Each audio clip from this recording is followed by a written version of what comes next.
So I'm going to introduce Rabbi Cat Zavis a little bit. She's the leader of the wow. Network of Spiritual Progressives. Thank you. I've gotten good at finishing people's sentences. Spiritual Progressives. She's recently become a rabbi, and she's been involved in social justice work pretty much her whole life. She was inspired by watching the Roots movie when she was a young child, and really hasn't stopped. She's a lawyer. She's worked for women's and prisoners' rights, and she's been to Palestine and worked with people to advance the situation there. And I'm sure she has a lot to offer. And anyway, thank you all for coming. And Kat, the floor is yours. Great, thanks. Good morning.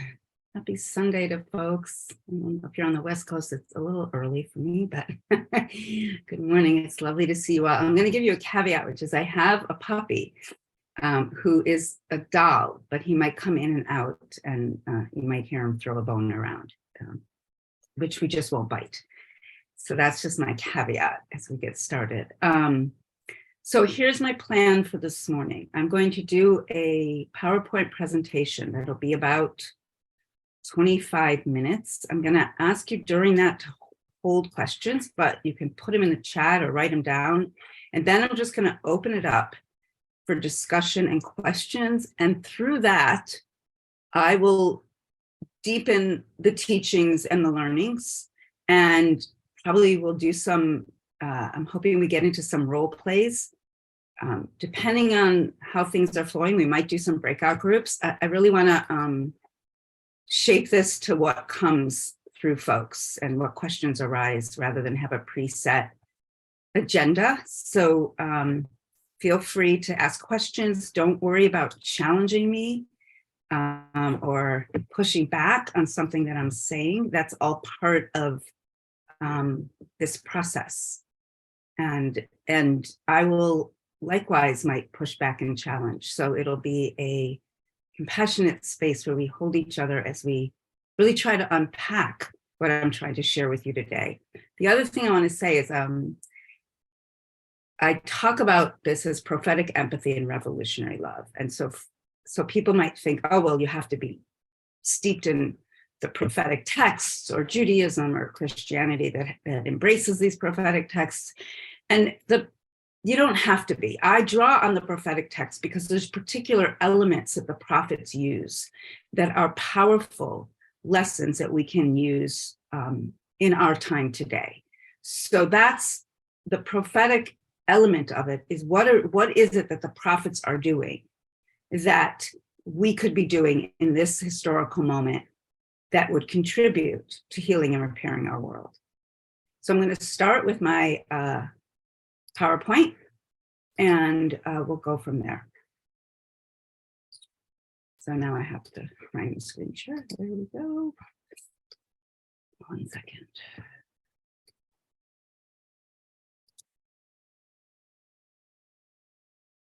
Oh, okay, can somebody give me, Angela, are you seeing my PowerPoint? I just want to make sure. Yes, great. Okay, so I'm going to start by talking about the story of the Exodus, because the story of the Exodus, actually I'm going to stop, because the story of the Exodus is a powerful story of, often we think of it as this collective liberation of the Hebrew people, but there's also elements of personal liberation. And what's so powerful about that is that it reminds us that liberation cannot merely be collective or personal. We have to integrate both. We can't merely work at ourselves and hope we'll gain collective liberation, nor can we work on collective liberation without also working on our own liberation. And when I talk about liberation, I'm not talking about merely physical liberation. I'm talking about the kind of liberation that is also a liberation from the dominant consciousness. So this liberation in the story of Exodus part of what happened was the Hebrews had to reject the dominant consciousness of Egyptian society. And this consciousness told them, just like if you think about our society today, told them that nothing can change, that what is what has to be, and that encouraged, and then this liberatory message that they heard from Moses through Yud-Heh-Vav-Heh, or from Yud-Heh-Vav-Heh, through Moses, encouraged them to embrace a more revolutionary consciousness. Now, of course, it's not so easy to hold on to a revolutionary consciousness, right? We're in ancient times, we were lured by the idols of those times, and so too we are today. And yet the struggles that we face socially and economically today are very similar to the ones that the prophets railed against in their time. And our task, I believe, as people of all faiths, of secular, of all traditions, is to apply the elements of prophetic consciousness to today's reality. We cannot sustain a society without a moral and spiritual foundation that affirms love and people's desire for individual and collective liberation, as well as revolutionary transformation. So some of you know and have participated even in parts of my training or all of my training, in which I draw on this revolutionary wisdom and combine it with an empathic discourse to help build a more loving and just world. And often we think that the prophets didn't speak in an empathic way or weren't very compassionate. But in fact, they were. But they often spoke in ways that were difficult for people to hear. And part of that is that we don't want to hear the prophetic voice because we're so steeped in the belief that we have to be realistic, in the belief that what is all that can be. And the prophetic voice comes in and tells us, no, we can go for our highest vision of the world we want. And not only can we, but we should and we must. And it tells us that in places and ways that make us uncomfortable. And what I want to offer is that we can do that and infuse that with an empathic discourse and presence. And so in the trainings that I lead and in what I try to model even here today is that we're going to embark on this self and collective discovery to dismantle the dominant consciousness of our time, and that consciousness that is infused into us as individuals, but also that's infused in society. And so what is that consciousness? I mentioned this on the, for those of you who are there in the panel, it's the worldview of domination, of fear, of power over, of selfishness and greed. It manifests in many ways. It manifests as capitalism, as patriarchy, as imperialism, as nationalism, as anti-Semitism, and all these ways it manifests. And it's really about creating a pecking order in society of some at top and others at the bottom. And in this training and in my work, we strive to create an activism that's infused with spiritual values, grounded in compassion, love, and justice. So I'm going to share some of the elements of that, and how prophetic empathy can be a major tool for undermining this ethos of selfishness and self-blaming, and help us bridge the cultural divide that we find ourselves in. So one of the greatest struggles we face today, there's many, right? But one of them is the fact that we have lost our ability to engage in healthy and constructive discourse on issues on which we do not agree. Constructive conversations and debates on the pressing issues we face in our society and the world are almost non-existent, right? In their place, we see an onslaught of cultural wars and glib social media posts that attack and demean individuals with whom we don't agree. We live in separate silos, closing up our ears and hearts to the other. And if we don't figure out how to communicate with each other in respectful ways, we'll never be able to address the other pressing issues we face. And this applies not only to those with different political views than our own, but also to people within our own movements. For us to be able to build a loving and just world, we need to model and embody empathy and compassion, as well as a revolutionary consciousness contained in the Torah and in all spiritual and faith traditions that teaches us among many other things, to equalize wealth and love the stranger, and to engage in movements and efforts to support and inspire others to do the same. So, as I've mentioned, there are two worldviews, right? And you can see that on the screen here. There's this worldview of fear and domination, which I'm going to say is part of the capitalist ethos, and there's the worldview of love, which is found in most ethical and faith traditions. And these worldviews predominate in all societies. So let me jump now to the next slide. So there is, here we go, the worldview of fear. As I just mentioned, this worldview is deeply aligned with the capitalist ethos. To be able to address this, we need to emerge, the pressing issues of our time, we need to emerge from these separate silos that I mentioned. And this is challenging for us. We feel comfortable and like to engage with people who agree with us and who think like us. And one of the reasons it's difficult for us is because of this domination worldview, this capitalist ethos in which we're all steeped. And this ethos buttresses our separation from each other.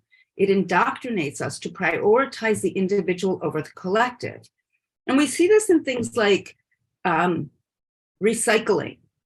So we can become hypercritical of people who aren't recycling in the proper way, as if individual recycling is actually going to address the climate crisis. It's an element, but we need to address things in a collective way. And the beauty of the Torah actually is that it's a collective story. It tells individual stories about people, but it's about a collective. There's a collective community of people that together leave Egypt. So in our society today, we often interact with people in transactional ways, treating each other as an it and asking ourselves, what can we get from this other person? But relating to another as an it makes it easier to demean and dismiss them. It facilitates us putting people in boxes, like George Bush did when he said, you are either with us or against us, or Hillary Clinton did when referring to Trump supporters as a basket of deplorables. It doesn't matter where you are on the political spectrum, we all engage in this. When we see the other not as a human being, with feelings and passions, with fears and hopes like us, it's easier for us to denigrate them, to ignore their pain and dismiss them as racist, sexist, homophobic, anti-Semitic, Islamophobic, stupid, and ill-informed, or as snobs and elites. Anyone who has a different view from our own is inherently wrong and against us. But fortunately, there's another worldview. And that worldview is also steeped in all of us. It's steeped in all of our texts. We all experience it in our lives. And that is this worldview of love, compassion, a worldview of abundance, of nurturance, of care and interconnectedness. It's a worldview in which we see every human being as sacred and worthy. We engage in I-thou relationships, as Martin Buber referred to them. And we may, even in this world, tap into at times the ability to recognize that we are all one. And in this worldview, every human being, regardless of who they are or what they do or don't do, are worthy of respect and dignity. No one has to prove anything to be worthy of love, acceptance, and belonging. And we engage in nature as a sacred relationship. So here's a really interesting thing. Whether we're in the worldview of love or the worldview of domination, it infuses the ways we see and engage in the world beyond that. So it infuses the ways we talk about and engage in politics. It infuses the way we create policies. It infuses the way we build and participate in our social change movements and actions. And it infuses the way we treat others, whether in our movements or outside of our movements. And I just want to pause here for a moment and invite you to think about maybe your work environment or community that you're involved in and ask yourself, is this community or workplace or school, or do you notice, is it largely steeped in a worldview of domination and trying to get ahead, or is it largely steeped in a worldview of love? And you'll probably think, well, it's both, because actually it's both a lot. But part of what I believe is important in social change work is to recognize these worldviews and to work to move social energy from a worldview of fear and domination to a worldview of love. And you heard me mention in the panel, if you were there, that I believe that the shift, the movement from that worldview of domination to that worldview of love is paved with stepping stones of prophetic empathy. And I'll speak more to that in a minute. So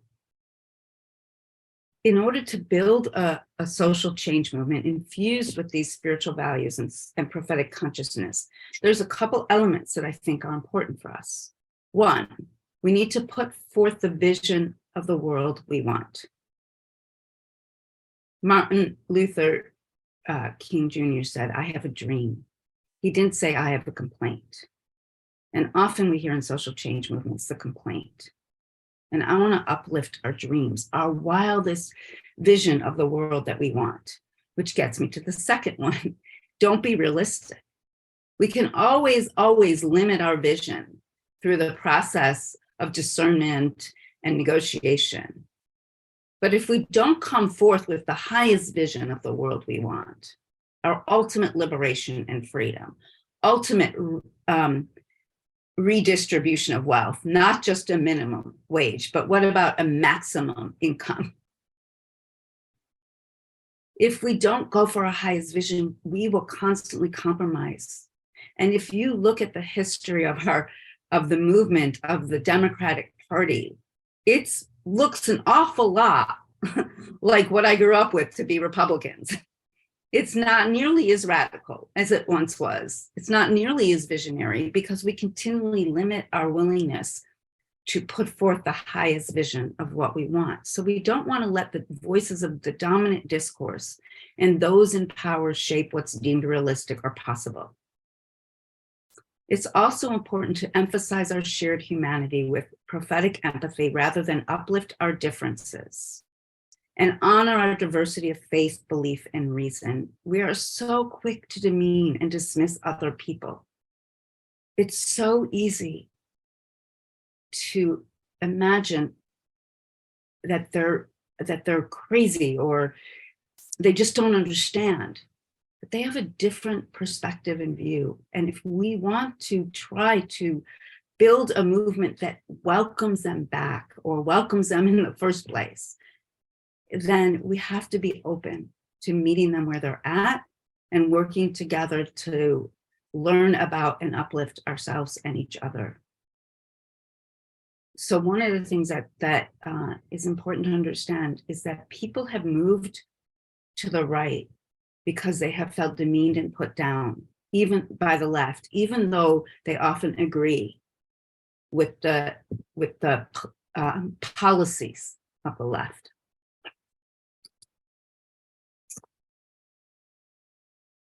When we shift the discourse to one grounded in universal values of love, justice, peace, kindness, and generosity, we move away from the worldview of scarcity and limits into the worldview of possibilities.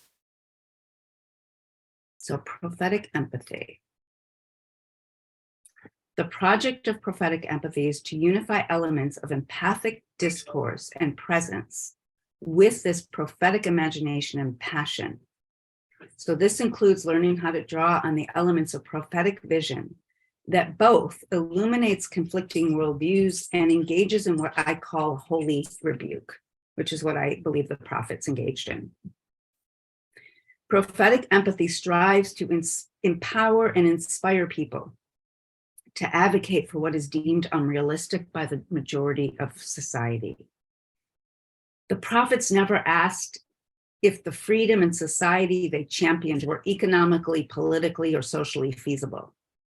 To begin with such questions is to concede everything to the dominant discourse even before we begin. The question we need to ask is not whether it's realistic, but whether it's imaginable. So what's empathy? I'm sure a lot of people are familiar with empathy and have ideas and perspectives of what empathy is. So empathy largely focuses on individuals and individual needs, or the group and its needs. As such, it has potential to transform individual consciousness and strengthen compassion, alleviate self-blame and guilt, and enhance love for ourselves and others. Empathic conversations and engagements can build connections and possibilities that were not there previously. When we experience being deeply heard and gotten, we are more likely to listen to each other with open hearts and to be moved by what we hear. We are also more likely to handle the situation differently in the future, particularly as our empathic engagements and practice and skills are enhanced over time. And we can even bring these new skills into relationships and interactions with others. And all of this makes it an important component of any prophetic endeavor. However, empathy alone is not enough. Empathy does not change the fundamental conditions under which we live. If I am providing pastoral care for an unhoused person who's being evicted from her encampment, like I was just there this past week, all the empathic listening in the world does not change the fact that the city is demolishing her home, throwing away her belongings, and failing to provide safe housing for her in the neighborhood in which she has lived her entire life. Empathy does not even question or challenge systems of oppression. Not only does empathic listening fail to change these systems and structures of oppression, it doesn't even challenge or question them. It does not confront unequal and unjust conditions in which people live. It fails to address systemic power imbalances. And it often functions as if we live in a vacuum, not embedded in systems and structures that have significant impact on in our lives, our choices, and our freedom. Empathy may and often does provide comfort. It may well give someone a sense that someone cares about them and gets them. That in and of itself is valuable and important. But the prophets demanded more. They demanded more because we have a tendency to become complicit with and complacent in the dominant culture and consciousness of oppression and exploitation. If we alleviate enough of people's pain so they no longer cry out in agony, their cries will not be heard either by the God of liberation that heard the people in Egypt, nor by other human beings who can struggle alongside them for liberation. It is in this way that I think empathy can, on its own, actually buttress systemic oppression if practiced without integrating the prophetic call. So prophetic empathy is an invitation into a gentle space of discovery where we can learn more about one another. Through this process of mutual discovery, we can unpack and discover together the stories, biases, prejudices, and beliefs we hold and openly discuss them. We can explore our traumas and begin to see how they impact our behaviors, beliefs, and interactions. These conversations will help illuminate the conflicting worldviews of domination and love. This process requires that social change activists be vulnerable. It's not just about changing other people's minds. It's about awakening ourselves. So here's some aspects of prophetic empathy. So I'm going to do these as if they go in an order, but it's not linear. Right? It's a flow. So the sacred pause or self-empathy. This involves beginning with a focus on deep listening to ourselves. What are the stories we tell ourselves? How do we feel when we engage with people who don't agree with us? Can we soothe ourselves and remain in conversation, or do we need a break? Do we get reactive or curious? What are the ways in which we have been deceived and distorted by the ethos of our society? Do we close our hearts, or are we able to take deep breaths and open our hearts? We need to explore these questions and more so we can step into conversations with other people with a deep self-awareness of our own triggers and challenges and of the ways we push back and close our hearts, so we can bring the insights gained through this exploration into our engagement with others. We begin with self-empathy because it can both soothe the fears that arise when we imagine sharing our deepest truths and provide the self-insight needed to be vulnerable, honest, and real. The walls of separation can begin to crumble when we open our hearts and share our fears, our self-blaming stories, our stereotypes, and our stories about the other.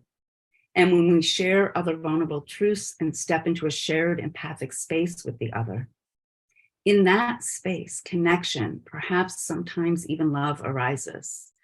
And we can slowly, together, begin to shine a light on, unravel, and shed the dominant discourse that suffocates us all. And for me, excuse me, this is how prophetic empathy is ultimately empathy for liberation.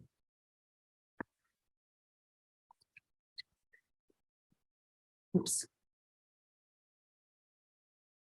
Sorry. So the next, another aspect is loving the stranger, empathy for the other. Prophetic empathy includes being willing to listen empathically to the other. Deep empathic presence is similar to what pastors and counselors do when meeting with their clients. They show up with an empathic open heart to truly hear the other person.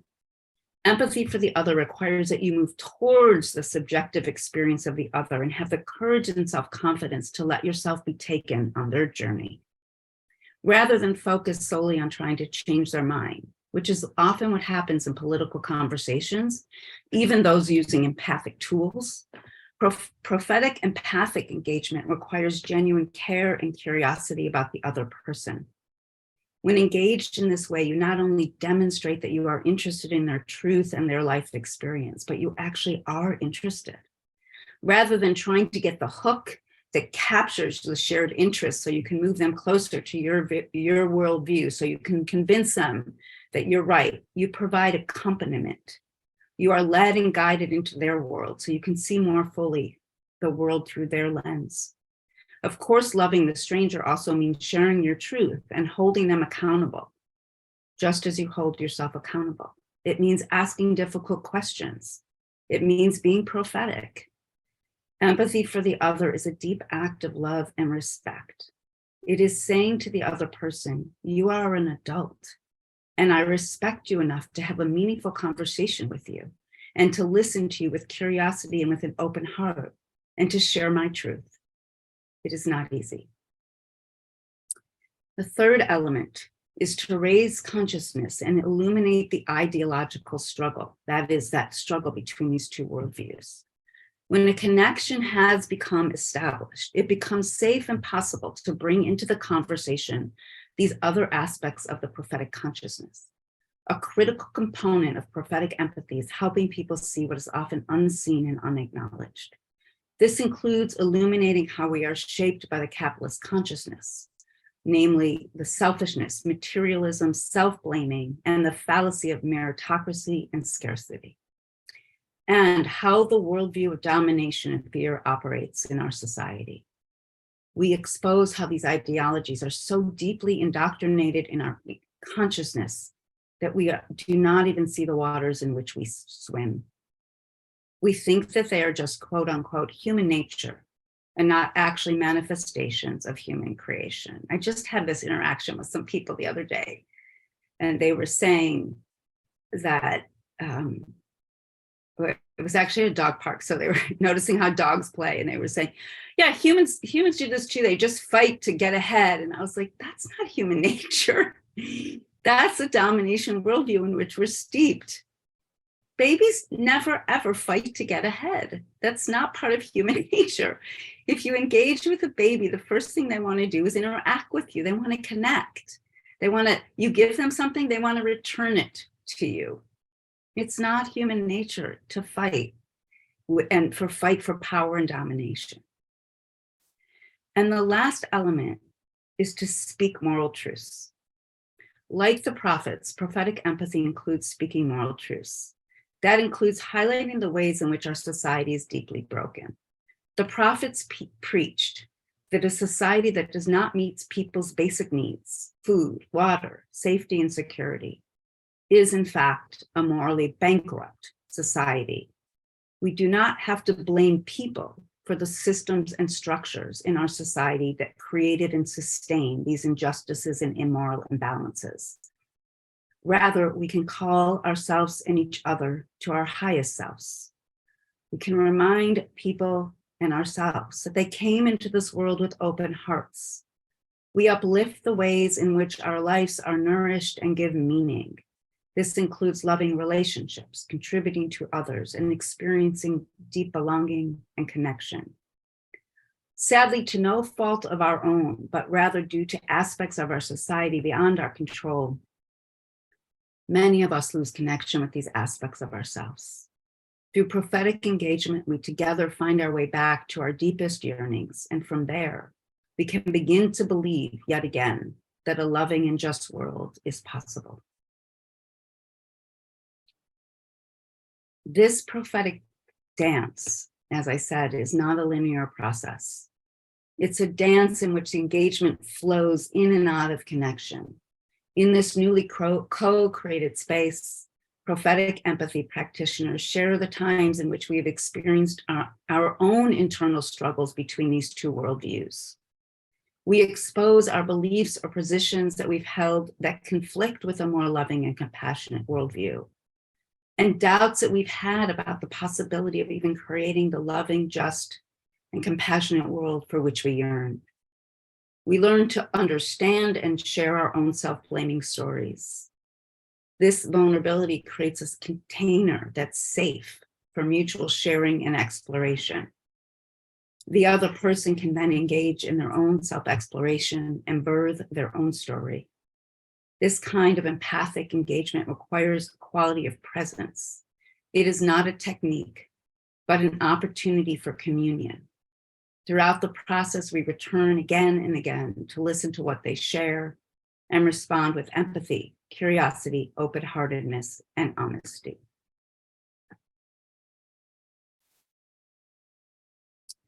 It is through this process, I believe, that we can create loving and welcoming social change movements. It takes time, both quantitatively and qualitatively, to build a depth of communion, connection, and trust that allow people to let down their guard and be real and honest with themselves and others. Yet it would be time and energy well spent. Not only would this quality of engagement open people to a countercultural consciousness, it would also result in the creation of supportive and loving communities and movements, rather than be lured by the welcoming embrace of churches and movements that feel their pain and get them, but promote policies and values and ways of engaging with people that are violent, that are demeaning, that are separating. People would feel drawn to social change movements and communities that unconditionally accept, respect, and see them. I think it would be wise for liberal and progressive forces to focus time and energy on building supportive, loving communities that address people's hunger for belonging, meaning, recognition, and respect, without putting down or blaming anyone for their alleged privilege. The capitalist consciousness creates within each of us our own version of self-blaming stories that we aren't enough. We all have these stories. When media and movements demean and put people down for not being evolved, it feeds people's sense of self-shame and ultimately pushes them away, right into the waiting arms of other movements and groups that welcome them, faults and all. Unfortunately, often those communities are grounded in a worldview of domination and fear, and even hatred of the other. Thus, one of the most important things social change movements can do is to build beloved communities where people feel welcomed and included, rather than put down for not being woke enough.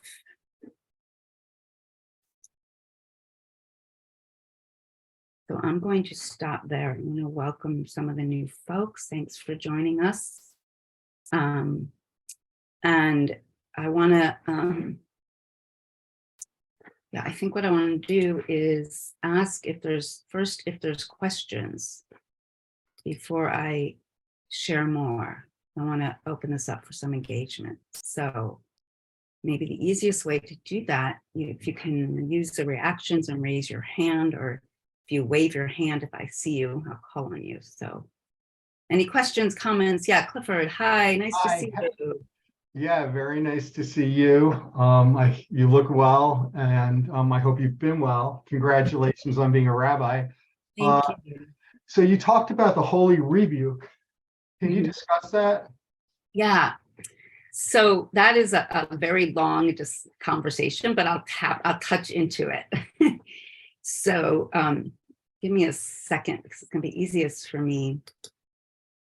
So I have a note about kind of the different elements that the Holy Rebuke is what, like, if we read the prophets, we think about what is it that the prophets did. And we talk about the prophets, right, being these intense rebukers, right? Like Isaiah, we're told that Isaiah stood outside of the temple on Yom Kippur, the holiest day of the year, when basically all Jews go to temple. They may not go any other time.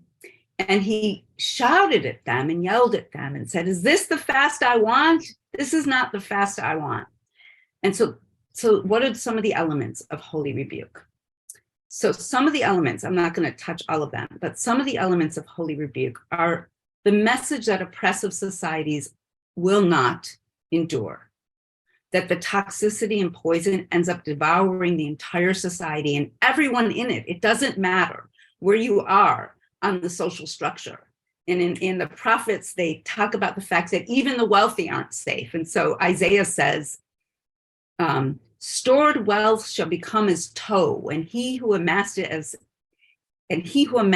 spark, and the two shall burn together with none to quench. There's other prophetic texts that say that if you collude with power, you're not safe. Even the wise and the comfortable aren't safe. Even artists who build beautiful buildings aren't safe.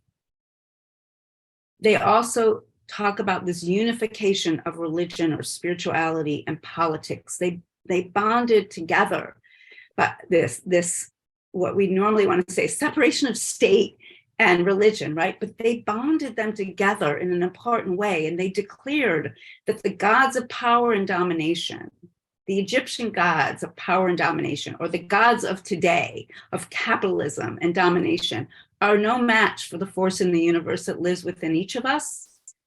That force that strives for the liberation of people and the transformation of consciousness. They also engaged in, just like I talked about, public confrontation. They weren't afraid to disrupt people's lives and habitual practices and patterns. And at the same time, they also grieved and mourned. And they didn't just grieve and mourn for the oppressed. They also taught us that God loves the oppressor.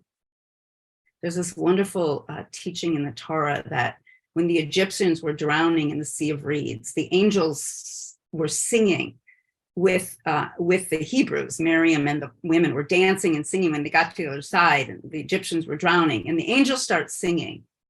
And the Torah Talmud teaches us that the Holy Blessed One said, "The works of my hand are drowning in the sea, and you're singing a song." So, and the prophets warned that if you don't build this world of love and compassion, you too will drown in the sea. They practice grieving and mourning, and they practice doing it in public. So they didn't just do it in private. They also evoked images that can awaken consciousness.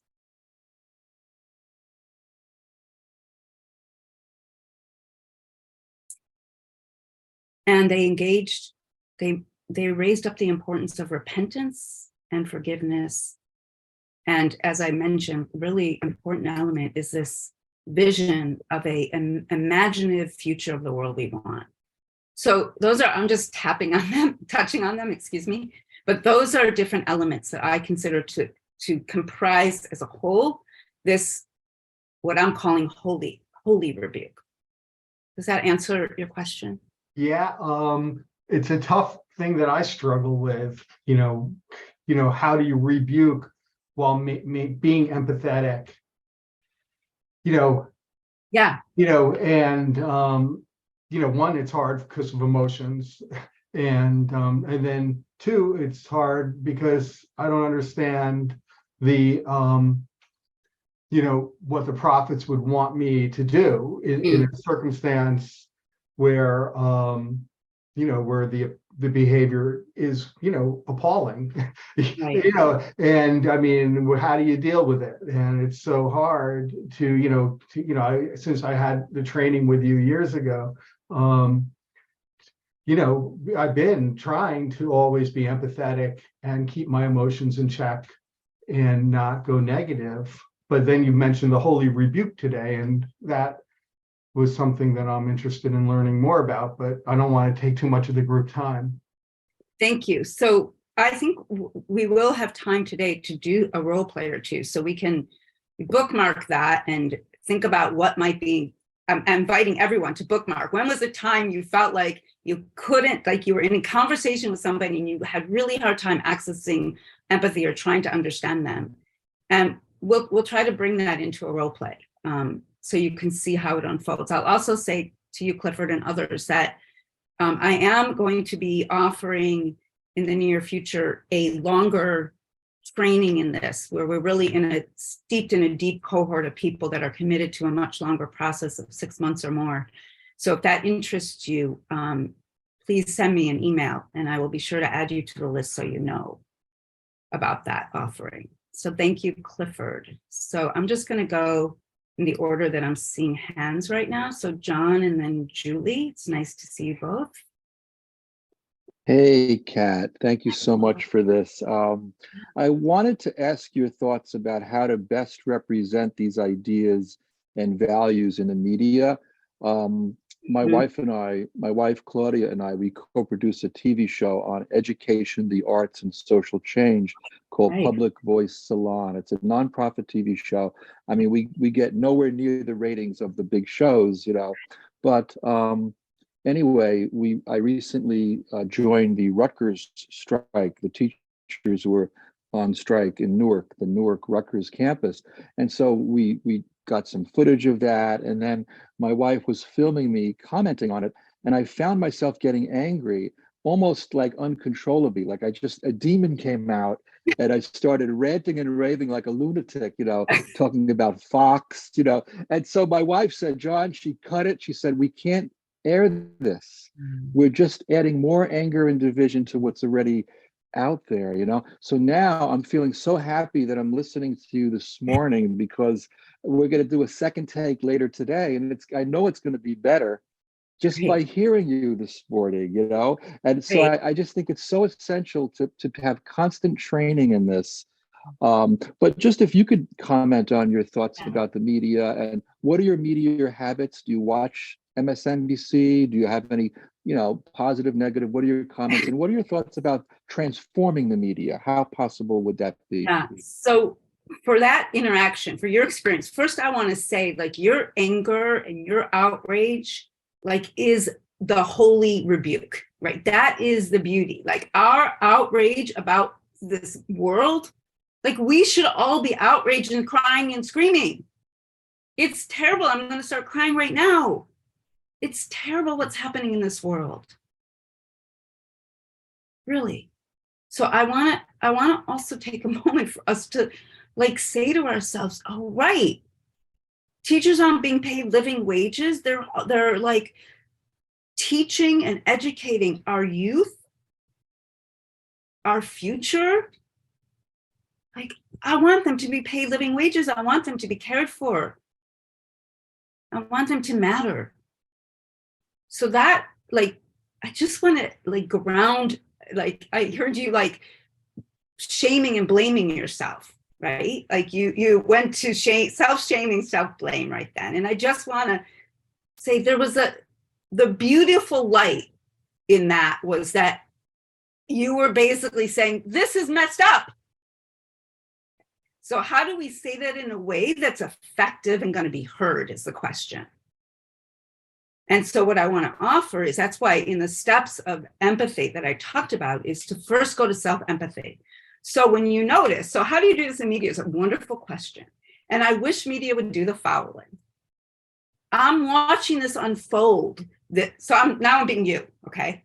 I'm watching this unfold, this striking of teachers, and I'm noticing I'm feeling this deep ache in my heart because teachers have our children in their hands. They're caring for our future and our loved ones, and they're not being treated with respect and kindness. They're not being given living wages. Instead, we're paying billions of dollars for bombs and nothing for our teachers in our classrooms, in our schools. And I'm noticing my heart breaking. And I want to scream and yell because I'm really angry. And I want to be effective. And I want to have compassion for the ways in which everybody in our system has been taught that what's happening is acceptable and okay. And what I want to say is, can you embrace with me a vision of a world in which instead of building bombs, we're building love, we're building loving classrooms, we're building playhouses and playgrounds where children feel safe and delighted and embraced? Because my heart's breaking right now. But I don't want to participate in continually demeaning and putting down people who don't agree with me, because that's not the answer to building a loving world.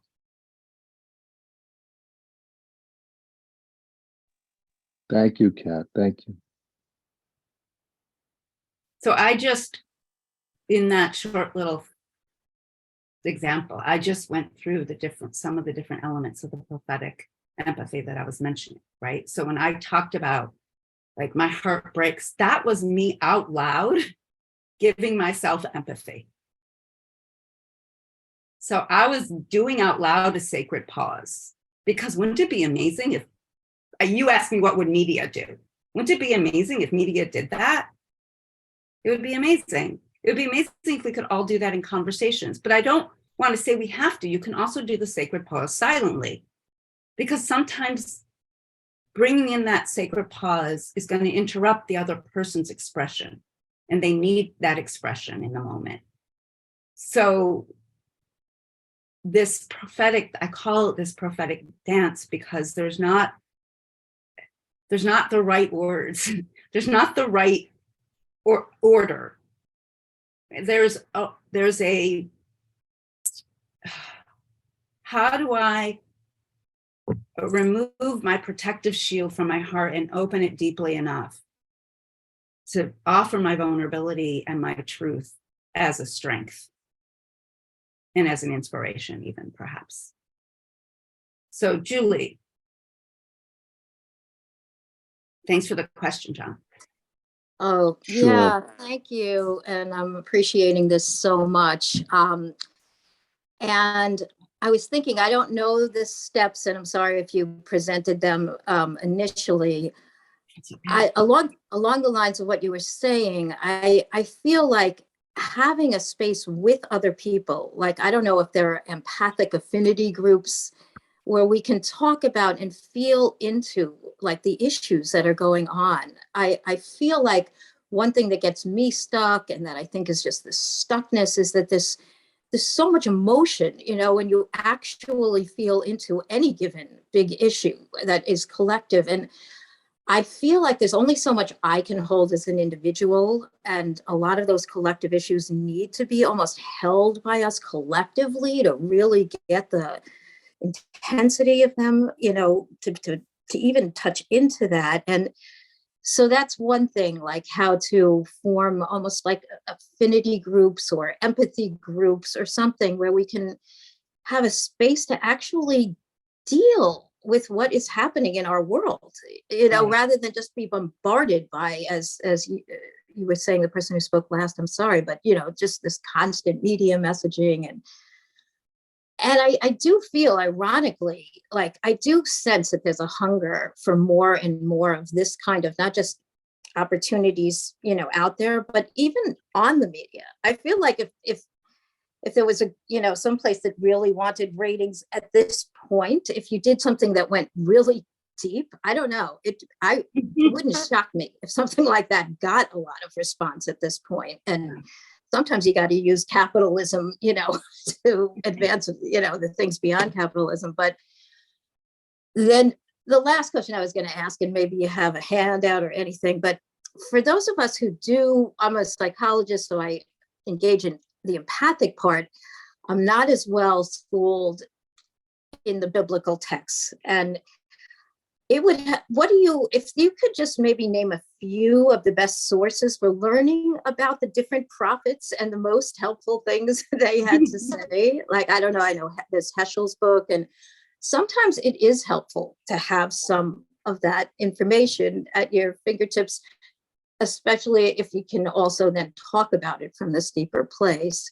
So I don't know if you have a list or anything like that. Yeah, so as I mentioned, I'm going to be starting prophetic empathy cohorts, and these cohorts will be opportunities for us to engage in exactly what you're talking about, both learning what I'm teaching at a deeper level, but also then working with each other, right? Like, I just tried this, or I couldn't do this, or I got stuck. And we really, my trainings have been much shorter, and they haven't allowed for that level of depth. And what I want to do is take it to a deeper level. So there is that opportunity.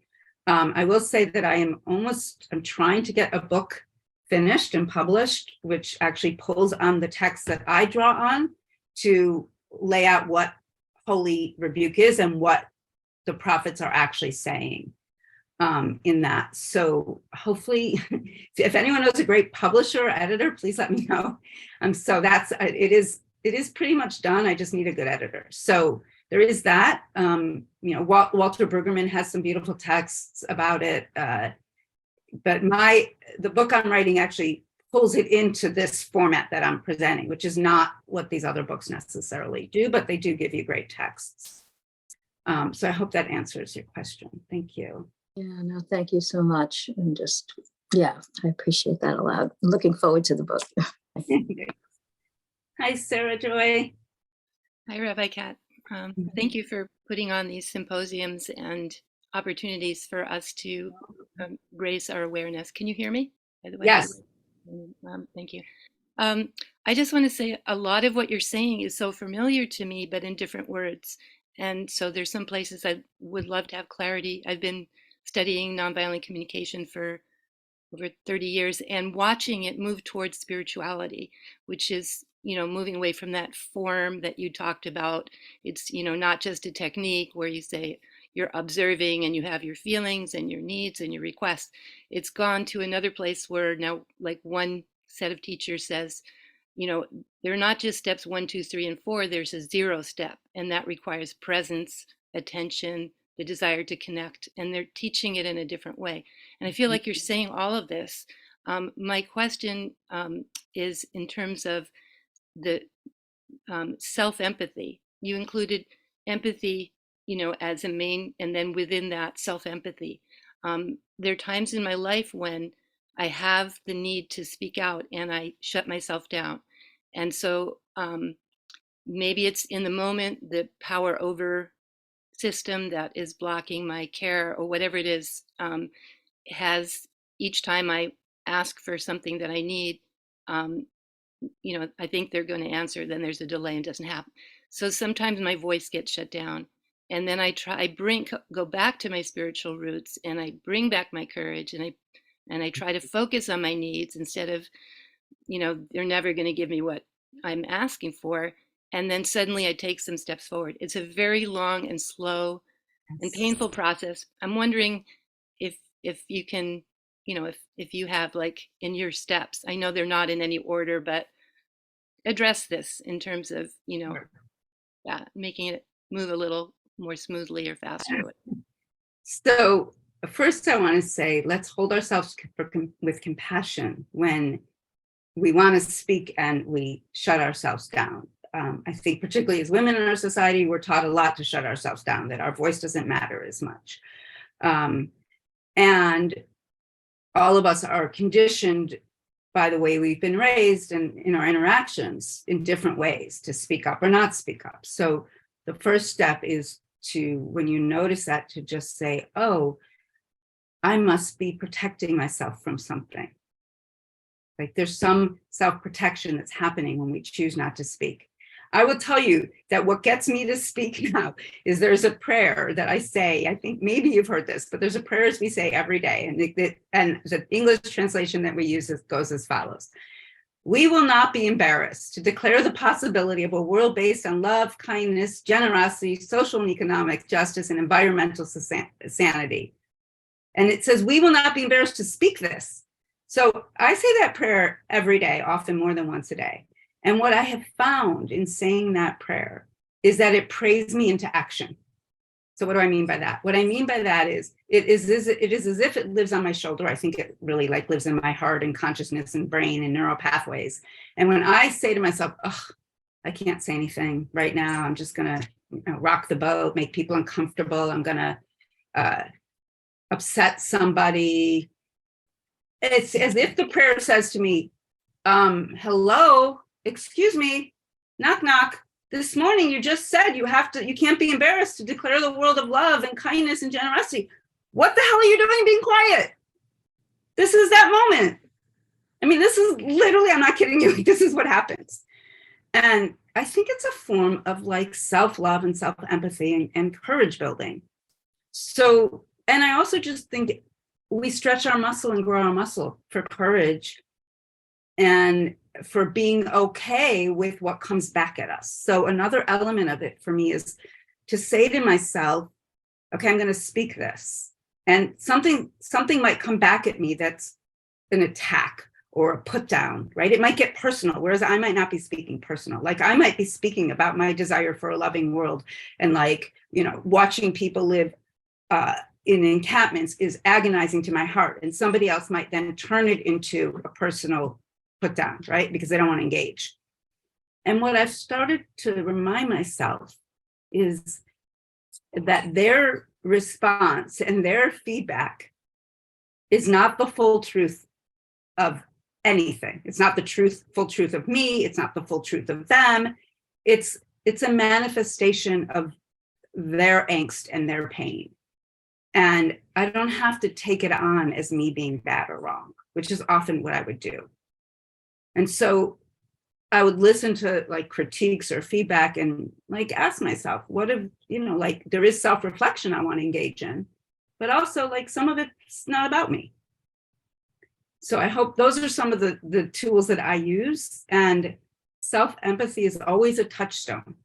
I always like, if I notice myself being silent, it's a quick touchstone. What are the needs I'm meeting by choosing silence in this moment? And what are the needs I'm not meeting by being silent in this moment? And what would be served by me speaking and what would not be served by my speaking? And what's my fear? And then I can usually find my way through it. Thank you. Thank you for role modeling for us how to become the prophet within us. Thank you. Rick, hello. Hello. Nice to see you, Kat. I'm fascinated by this idea of the holy rebuke.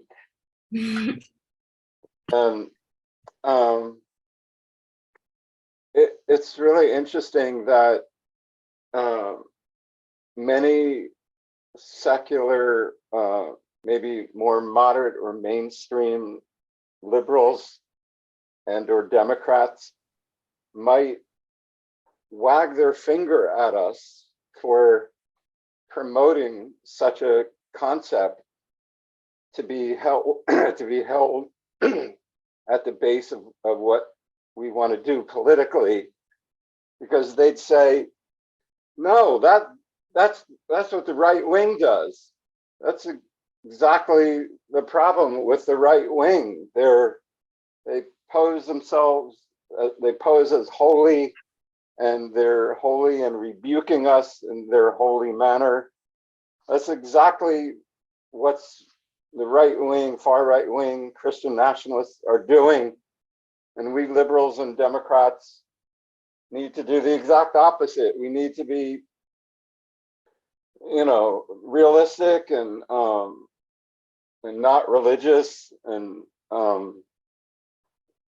so it's interesting and this dynamic has been understood within the network of spiritual progressives and within Tikkun since the very beginning. We've wrestled with this dynamic.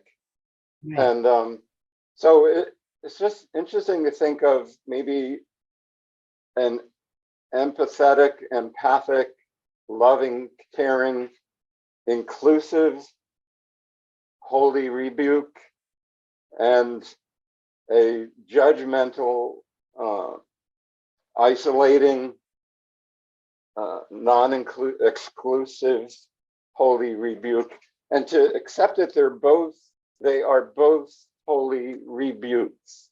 Mm. And I don't know,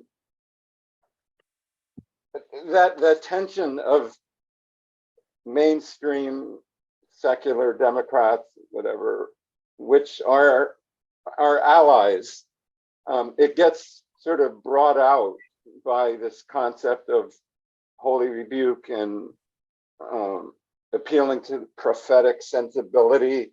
I mean, I could tell you 10 of my friends who would, if I told them I was on a Zoom call about prophetic sensibility, they'd, Rick, you've really gone off the deep end now. Are you joining the right wingers now? What's wrong with you? That's exactly the problem with our country now, that those kind of people are ruling the kind. Right. So that is a dilemma that we've been dealing with for decades within Tikkun, and there it is. Yeah. So Martin Luther King Jr. engaged in holy rebuke. I mean, William Barber engages in holy rebuke. There's people doing it all over the place. It's just never been called that. And I think we just need to, I think that if the left could actually embrace a spiritual, that's why I said one of the elements was embracing a diversity of faith, belief, and reason. If the left could actually embrace a spiritual religious left, which is happening more now than it was certainly 30 years ago, right? We could attract more people instead of just saying, oh, you're religious, therefore you're not as intelligent, you're not as intellectual. That's where that's where the left gets labeled as like liberals and snobs and elites, and as if believing in a force in the universe that is beyond all of us is inherently makes you wrong or crazy or something. And so I think it could be a motivating force that could attract people who have been turned away from the left, that's put people down for having religious and spiritual inclinations. And at the same time, it could embrace people who have been spiritual but have been put off by social change because it feels just put downish and like, I want to say almost like dirty and ugly, and it makes them feel bad. If you could engage in an activism that's deeply spiritual, then we could really build something that also put forth a vision of a radically transformed world. So, and I want to invite you, I almost just jumped into it, but I don't want to go there yet, but I want to invite you, that what you gave of your example of your friends who would engage with you that way. I want to invite you to, maybe even now as you're listening or later, to write down like, what are underneath those expressions. So here's an empathic move. Underneath those expressions, what is it that they're yearning for? What are their feelings, or their fears, their concerns? So you could explore that in journaling, or maybe we could do a role play about it later. But that's part of the empathic move. What is it that's going on within them that's leading them to express this? There's something meaningful in what they're saying. That they see religion, what they're saying. That they see religion an obstacle to being. Right. So then, but that's their fear, religion's an obstacle. So they have a need for social transformation, for the world to be a better place, perhaps, for more kindness and generosity. And they have a thought, a belief that religion is an obstacle. But it's not necessarily. Because in all religions, this is where you get back to the two worldviews. In all religions, you have both the worldview of domination and power over, and the worldview of love and kindness and generosity. And in all secular society, you have it. So that's where you bring that in. So thank you, Rick. Felicity, welcome. Hi, thank you so much. I'm so happy to be here listening to this. This is amazing. I raised my hand because I wanted to thank you for your commentary regarding teachers. I'm a teacher and I'm a special education teacher. And I also have done a lot of research on trauma and the impact of trauma. I just finished a book on that. Dissertation. And I just wanted to say that what we experienced as teachers when COVID hit was just a complete breaking down of the social context and the social network. Right. So that when there was, and how, well, I want to say so much, but we experienced how rooted social connection is in the body in relationship. And when COVID happened and we had to go online, and what was most challenging was reestablishing that sense of relationship through this very artificial and non-tangible and non-body based experience. And so many of the worst experience ever. And actually the worst experience ever, because they didn't have the skills that were necessary. Right.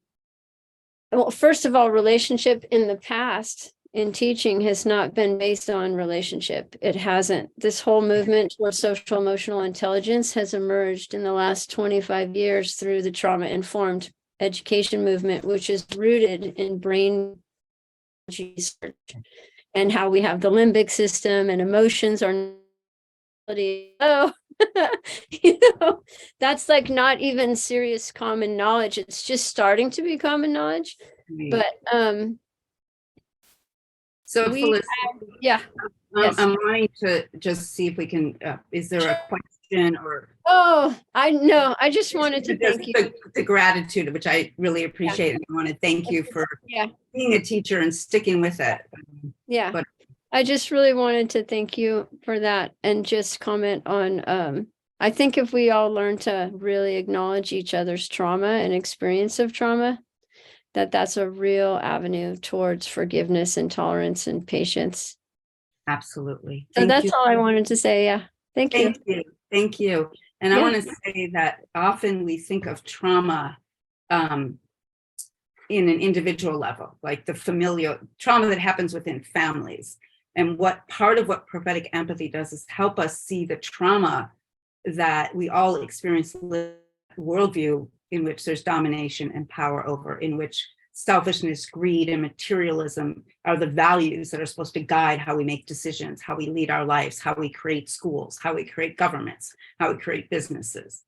And the trauma of the capitalist system that is infused within all of us is also part of this trauma.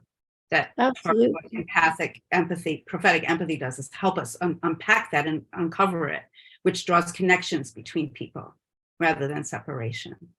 So Yeah. thank you. Yeah, you're welcome. Karen, hello. Hi, I think Bob and Ellen were way before me. Oh, okay. Thank you. Somehow that you got ahead of them on my list. So Yes, thank you. but I won't take advantage. Oh, that's sweet of you. Okay, so we'll go to Bob and Ellen. We'll come back to you, Karen. Thank you. Okay. Something that's been going through my mind lately is it seems to me that we are dealing on all sides with people that are scared to death. And is it an oversimplification to just maybe that's the whole thing? And people have varying ideas on what they can do to protect themselves or what have you. But I wonder if this is being over complicated, whereas empathy for somebody who's scared, it's certainly difficult, but it's sort of a beginning. So when I talk about the worldview of domination, I think I mentioned it's also the worldview of fear. Yeah. So there is the government, the media, the capitalist class want us to be afraid, because if we're afraid, then it's easier to build separation between people than to build connection between people. Mm-hmm. And so part of this process is helping us understand our fears and how to shift from the mindset and worldview of fear into a worldview of love and possibilities. Yeah. Yeah. But I mean, we can look at, I mean, what just happened to Fox. They started telling a truth that their audience didn't want to hear. And the audience started dropping them, and it scared the heck out of them. And so they started lying. Telling them what they want to hear. But right. Well, that's part of the capitalist. I mean, so part of this process too is helping us understand that capitalism is grounded in the values of maximizing money and power. So yeah, well, it's try to maximize money and power. And so we want grounded in fear. Well, it's grounded in a desire to have maximum money and power, right? And so we want to build a world based on a new bottom line, where the way we measure success isn't based on money and power, but based on how much we maximize in ourselves and each other the capacity to build love and kindness and care and generosity. Yeah. And if we shifted the bottom line, then people would have a different way of engaging. Yeah, but money and power is all fear. Or they think it'll solve fear. Yeah. Make them safe. Right. And we talk about how do we make people, so you're afraid and you want safety. What are the different strategies we use for safety? And we can explore different strategies. yeah, and How people see there's other of strategies. course we can get, I mean, the liberal side gets sucked into being afraid. Yeah. And I mean, it's like it's just sort of all that. And I just look at it and I think, that is the beginning of loving a Rupert Murdoch, is realizing that this is somebody who's scared to death and behaving as somebody who's scared to death. And that's the bridge, is perhaps understanding that. That's part of what prophetic empathy is about. Yeah. Yeah.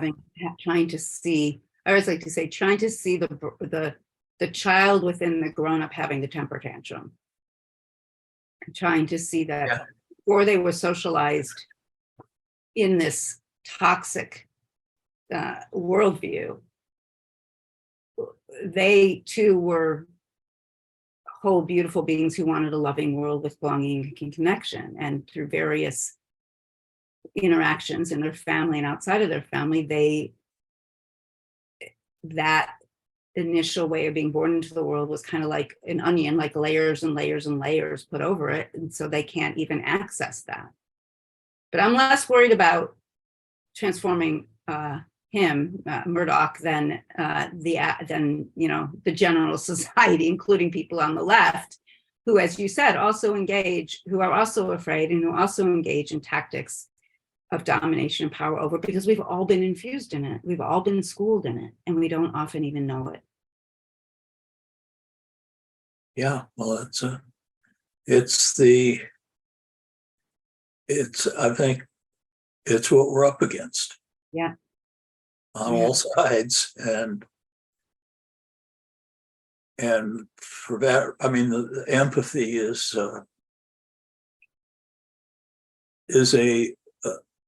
an incredible tool. Although my problem has been getting too, my empathy, I get trashed with all these things around me. And it's something that I'm learning to control, which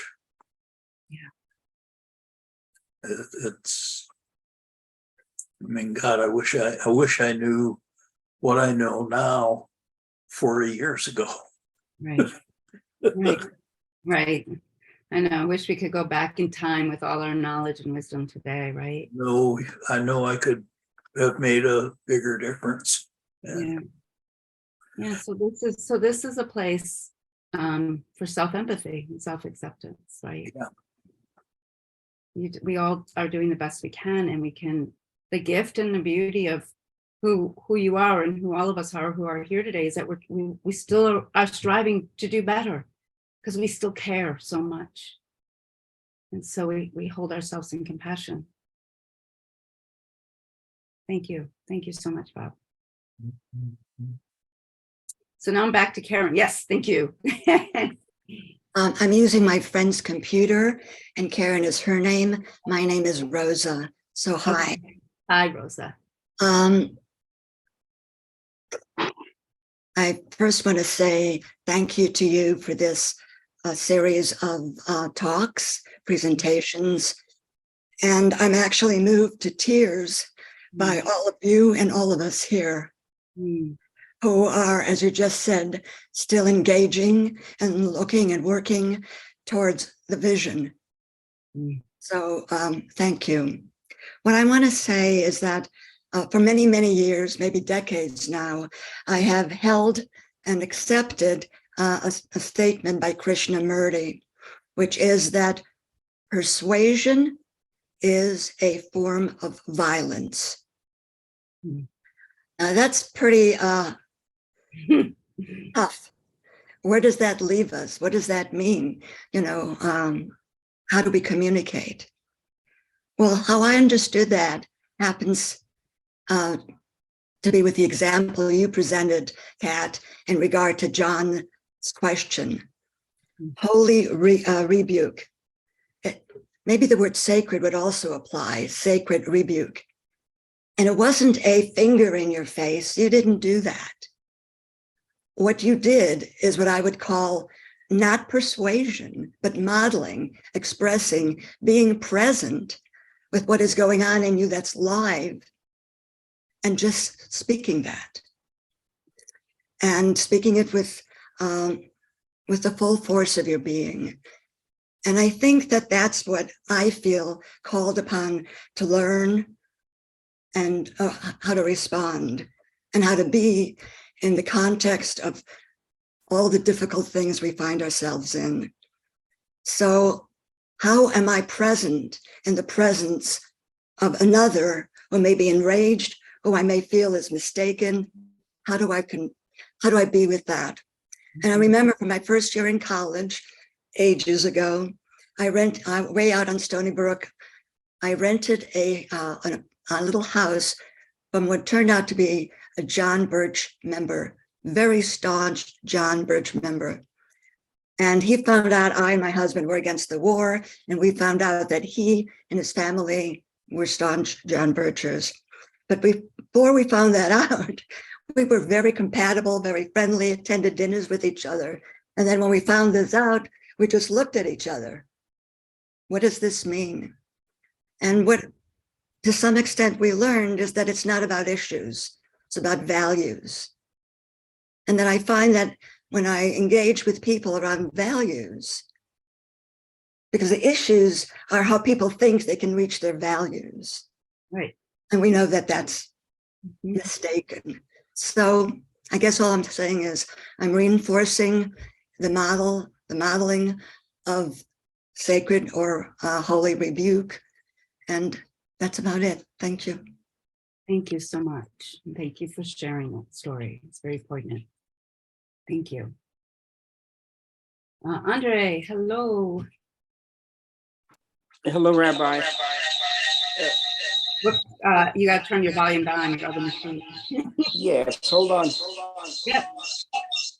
Yes, I just want to say how wonderful it is to feel together with so many people. I don't feel as alone with my malaise that seems to be all over the place now. And I've signed up for a sort of a newsletter from Robert Reich, and he has these coffee clutches on Saturday that I listen to. The last one, he said that he challenged his students. He teaches 800 20-year-olds, 20-somethings, and he challenged them with coming up with a word that described their generation. And what shocked him was the word that these kids, very bright kids at Berkeley, last generation is how they were feeling about themselves. And this really struck me. Wait, Andre, because say I feel the word. like Andre, say the word again, because you froze up for a minute on my end anyway. What was the word they said? they felt that they were the last generation, Thank you. Okay. Wow. which is really shocking, but it sort of reaffirms how many of us are feeling. But what I want, the question was that as I worked through the steps for prophetic empathy, I'm wondering if there are any available or upcoming coaching exercises, because I feel like I need coaching in this. Yes. I agree with it intellectually, but emotionally, I'm not there. Mhm. I've been a very opinionated person for most of my life. I was a conscientious objector. You mentioned during the war, Rosa was talking during the Vietnam War, and I was bucking everybody around me, including my family, and it just continued from there throughout my life. So I feel like I have a lot of baggage that I'm bringing to these concepts, and it would be very helpful. This is very helpful, and your leadership, Rabbi, and the leadership of others participating is very helpful. But I feel like I need more coaching and practice, and I'm wondering if you might make some recommendations. That's all. Thank you. So when I talk about this cohort that I'm starting, it would be there's going to be very many elements to it. So you're all motivating me to like really sit down and lay out the format of it and send everyone an info about it so you can all sign up. But it will have coaching in it, both by me, but also eventually peer coaching and peer practicing together. And you get feedback through that process. And the shorter trainings that I've done have had that. And people have walked away with incredible amount of growth and learning. But I really want this, my feedback I've gotten from folks is we need to stay in it longer for exactly what you're talking about, Andre, so that we can really steep in the depth of it. So I'm going to get on top of that so that you can participate in a cohort of folks, and then we'll be practicing. I take you through all the different steps and we really practice them very slowly and deliberately. And I give you exercises to work on with the workbook that you practice and take it into your world. And so it can be really a deep learning. Thank you. The prayer you mentioned would be very helpful. I really like the idea of the prayer that you mentioned that you say every day. I think that's a way to get your day started. It's a great prayer. Yeah. Okay. If you email me, Andre, I can share it with you. I'll put my email in the chat for folks. So if you want to, I don't know if we have folks email. I mean, I know some of the folks here, I have your email, but if you want to know, thank you, Julie. If you want to know more about my offerings, then please email me so that I can include you. Hi, David. Thank you, Andre. Hi. First, I wanted to say you describe a really beautiful world that I think I would love to live in. And I think maybe everybody would love to live in, at least on a certain level. And I feel like I shouldn't even say this, but what I want to say is what I'm feeling is, how do we get from point A, where we are now, to point B, where, which is your vision, which is like a really beautiful vision, but we've been struggling maybe for 3,000 years, maybe for 10,000 years, who knows how long, to try to get to that place. And we haven't achieved it. And I look at the wars going on around in the world, if you look at if one country invades another country, talking about empathy probably will not stop attack. So, and I feel like that I feel like I'm saying something bad here because I don't want to throw cold water on your beautiful vision, because it is so beautiful. But I wanted to feel a little bit more grounded in how we could actually achieve it. Mm-hmm. So I want to acknowledge the grief and the heartache about the world that we're in, and the incapacity at times to see the world we want to be in, right? To imagine it could come to be. I mean, I think we could visualize it, right? But then we feel hopeless that we'll get there.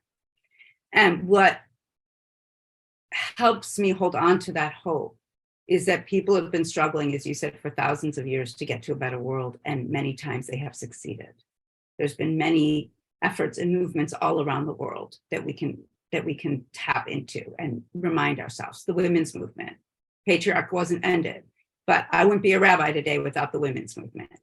The end of apartheid in South Africa. There's just been the LGBTQ movement. Is anything perfect? No. But the only way to get to the perfected world that we yearn for is to continue to strive to it. Will I see it in my lifetime? No, I won't. I hope my children do, but I don't know that they will. But I don't know how else to live in this world other than to hold the hope and to put out the vision and to move toward it. So the steps that I see to get us there are to build a movement grounded in what I'm talking about that would attract people from all different walks of life, because we accept them as they are. And there's no other way to get there other than to build a movement. I wish, so the story of the Exodus is, often we think about it as like God liberated the Hebrews. God didn't liberate the Hebrews. God sent a divine voice within Moses was awakened through this burning desire within him to have his brethren liberated. And he went back, and he had Aaron, and he had Miriam, and he had the midwives. He had Pharaoh's daughter who raised him. I mean, we had all these players that engaged in creating a transformative liberation that became possible. If it was just God, there would have been this magic wand and we would have been done with it. But that's not the God I believe in. I wish, I'd love it. I wish like I could snap my fingers and that God would come down and fix all the messed up stuff in this world. We're the God. We're the Messiah. We're the ones who can bring this world into being. That divine voice, that voice that Sarah Joy was talking about, like, how do I bring that courageous voice out? Imagine that voice is the divine within you burning to be spoken. That's the only way we can get there. And I can't live without hoping that it's possible. But do I go into grief? Do I go into despair? Often. And part of the work that I lead and the trainings that I lead for people who participated is actually grieving work. Because I believe that grieving is the foundation for healing, repair, and transformation. We skip over it in our society. That's why I talked about when Clifford asked me what the elements of holy rebuke, and I said one of the elements is public grieving. It's actually like, let me imagine for a moment a public grieving ritual where thousands of people showed up in DC. And what we did was we grieved and mourned all the deaths from the violent toxicity of our society. So I would include in that all the deaths from the military industrial complex, all the deaths from gun violence, all the deaths from an incredible distribution of wealth that's unjust and results in suffering and death. But imagine like creating this beautiful ritual where there's just grieving. And then at the end of the grieving process, there's a visualization of the world we want, and we create it in that beautiful artistic creation display. But we don't have that. So people are stuck in their own homes thinking, I'm the only one who's feeling this pain. But all of us are feeling this pain. And I don't know any other steps to get there other than through it.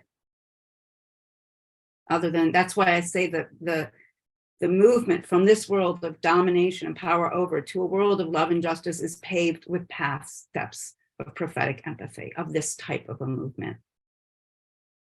I hope that kind of helps, David. It doesn't, it's not, I can't snap my fingers. Well, I wish it were easier. Let me put it that way. I know, me too. And I just want to invite us all as and thank you for raising the question. So I just want to invite us all for a moment to just put our hands on our hearts and just take some deep breaths.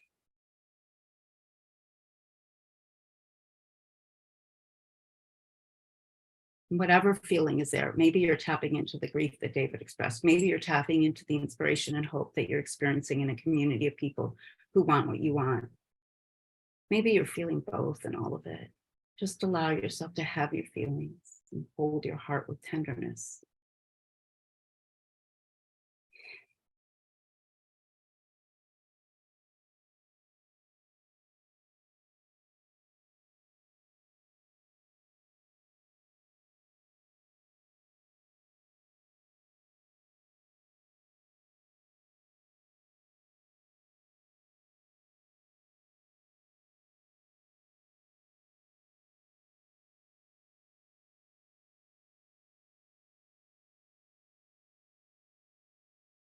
When you're ready, feel free to open your eyes and join us back here. Thank you, David. Sarah Joy. Thank you for bringing that up, David. And some of the comments in this discussion made me remember that I did have a voice, and I expressed it back in the 1980s when I was a bilingual teacher in New York City in the Bronx. And I moved from that school to a school in Manhattan and was told by the administrator, I'm giving you the slowest class on the 7th grade level. And they were tracking my students who were, bilingual, mostly Hispanic. And I questioned that right away. And they said, that's the way they're doing it. And the first thing they did was, as a homeroom teacher, they gave me a section sheet and said, give this to your class. They have to take it everywhere they go throughout the day. And they're going to get graded on how they're participating from 0 to 5. And the top 3 classes in the end of the year are going to get to go to the Philadelphia Museum of Science and walk into a Liberty Bell and, touch the Liberty Bell and walk into a heart that's life-size, really huge, really big, and be able to see all the, insides. And so I just told my class, that they could win this. And after seeing the first day, they got it like a 2 or a 3. And they would just kind of elbow each other in certain ways. And I saw the scores going up. And at the end of the year, I had forgotten about it because they were on their own doing this and they were doing a good job. I'd forgotten about it. I got called into the assistant principal's office and he said, no other class, bilingual class has ever done this. Only honors class have won the first 3 places in this contest. And because you're your students are not going to behave. I want you to tell your students that they can't go on this trip. And I was shocked to hear him say that. I was surprised that my class won second place overall. But I mean, they earned it. They did it on their own, and I was really proud of them. And I said to him, I'm not going to tell them that. They deserved it, and they should go. And so he looked at me and he said, well, you know, you're a good teacher. I guess I can do this. And then I said, but I didn't order a bus. And so I said, I'm going to sit here until you do. And so he got on the phone and said, I'm not doing this for the students. I'm only doing this because you're a good teacher. And I couldn't convince him about how the students did this on their own. But they did go, and they had an incredible time, and it was really meaningful to me. Nice. And so I wanted to share the high expectations I had. Maybe they all wouldn't reach whatever high, the top place of the high expectation, but just by giving them the possibilities, they imagined it themselves and they accomplished it. And they were the lowest class on the 7th grade level. Beautiful. And I also want to thank you for sharing that beautiful story. And I also want to point out the fact that in a school setting, they're saying there's rewards and punishments. That is the capitalist ethos operating in this school setting, where classes are now competing against each other. Students are outing each other for not being good enough and not performing well enough. So when I talk about the ways in which the capitalist ethos of domination and power over and selfishness and greed and stepping ahead and getting ahead of each other is infused in us from the youngest ages, there's a perfect example of it. And there's many more. All of us have gotten it within us, and all of us have passed it on to those who we mentored and nurtured in our lives, whether they're our own children or other children, or we can't help but do it, but we can learn to unpack it and see it and transform it. Thank you, Sarah Joy. Hey, it's up. Hi.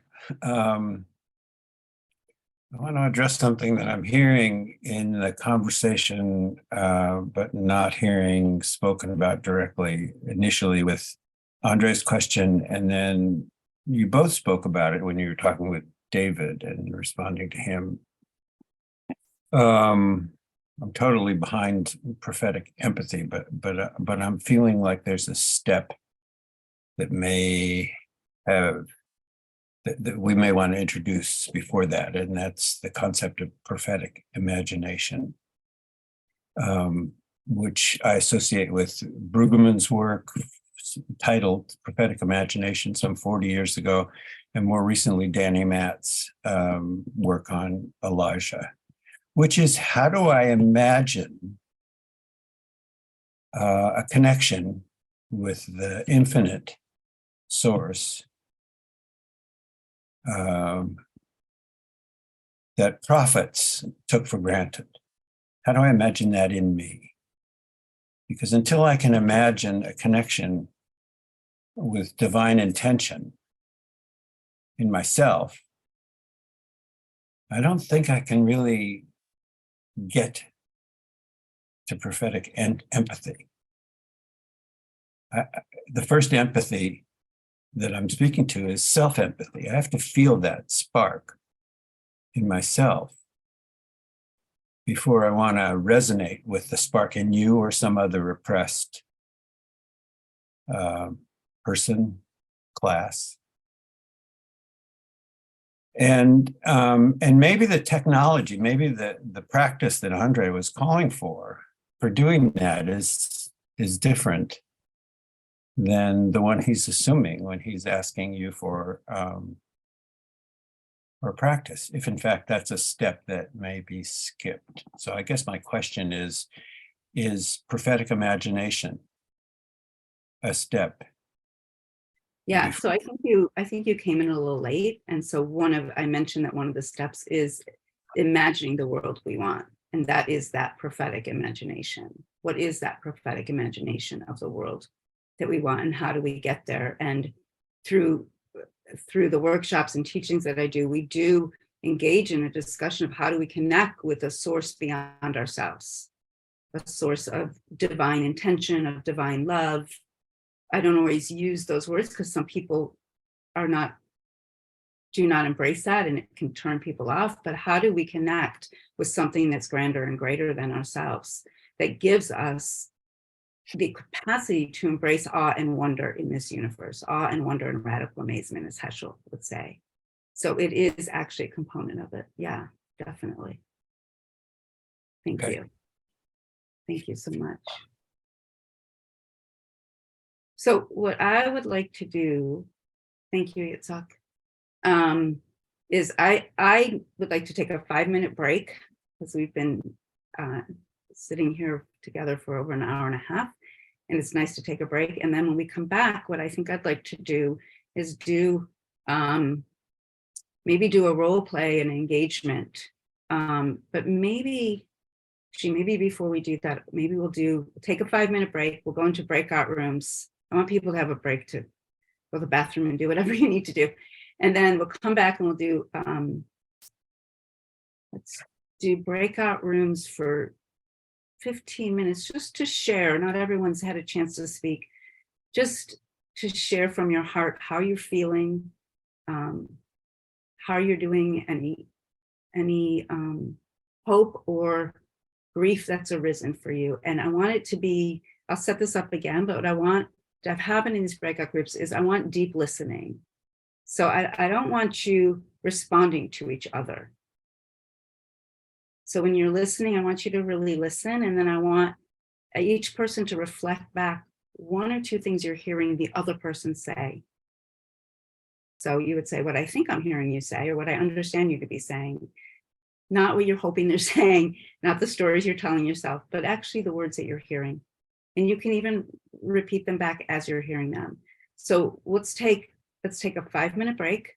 We'll be back here at 10, my time, 10:46, so 46 minutes after the hour. Okay, so I'm just curious how that experience was. Maybe I'll hear from maybe 2 or 3 people. Just briefly how that experience was, just being able to share from your heart and then be heard. Thumbs up from Dale. Do you want to say more, Dale? Yes, it was great. It's a pleasure. I love this is my first time here. I love being with groups that are united in their feelings. And it warms my heart. And I look forward to doing this a lot more in the future. Great. Thank you. Thank you. John. Wow, this was a very powerful breakout session. I was with Philip and Laura and her daughter, and the synchronicity was just unbelievable. We all sort of cohered around this notion of using the media and Hollywood in particular to create something big that puts these values out there in an entertaining way. I happen to be getting my doctorate looking at the intersection of entertainment, education, and social justice.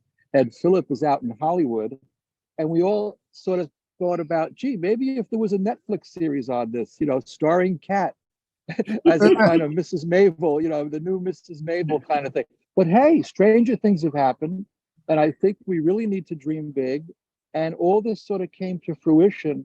I'm also, on my doctorate, I'm looking at a great forgotten actress who was in my family named Blanche Walsh, who starred in a film in 1912 that was lost called Resurrection, based on a Leo Tolstoy novel about love and social justice, which came before the birth of a nation. So Hollywood had a much happier beginning, a much more loving beginning. And once we get that out there, we can help create what I call a new Hollywood for the greater good. That's the title of my dissertation. So this was a wonderful, powerful, transformative breakout session. And if you want to get involved with that, Kat, if you want to go Hollywood, just let me know, because I think we need that. Great. Thank you, John. Beautiful. One more person. Anyone else want to share? And then we'll continue.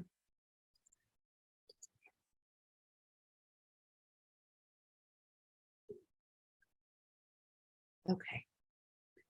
So I thought what I would do is Give me 1 second.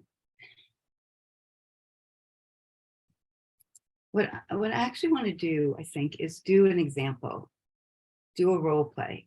I'm going to put my view on gallery so I'm not staring at a big picture of myself. So I want to do, I think I want to do a role play. So I'm trying to think about how I want to set it up. So somebody mentioned, I know I'm losing who that was. Maybe it was you, Clifford. Interactions you've had that have been difficult where you've not really been fully able to access your prophetic empathic voice. Am I right? Was that you earlier at the beginning of the call? Yeah, sure. I've been struggling with it lately. Finding myself impatient. Since we took the training, and that was, this went back, I think, to 2008, it was before COVID.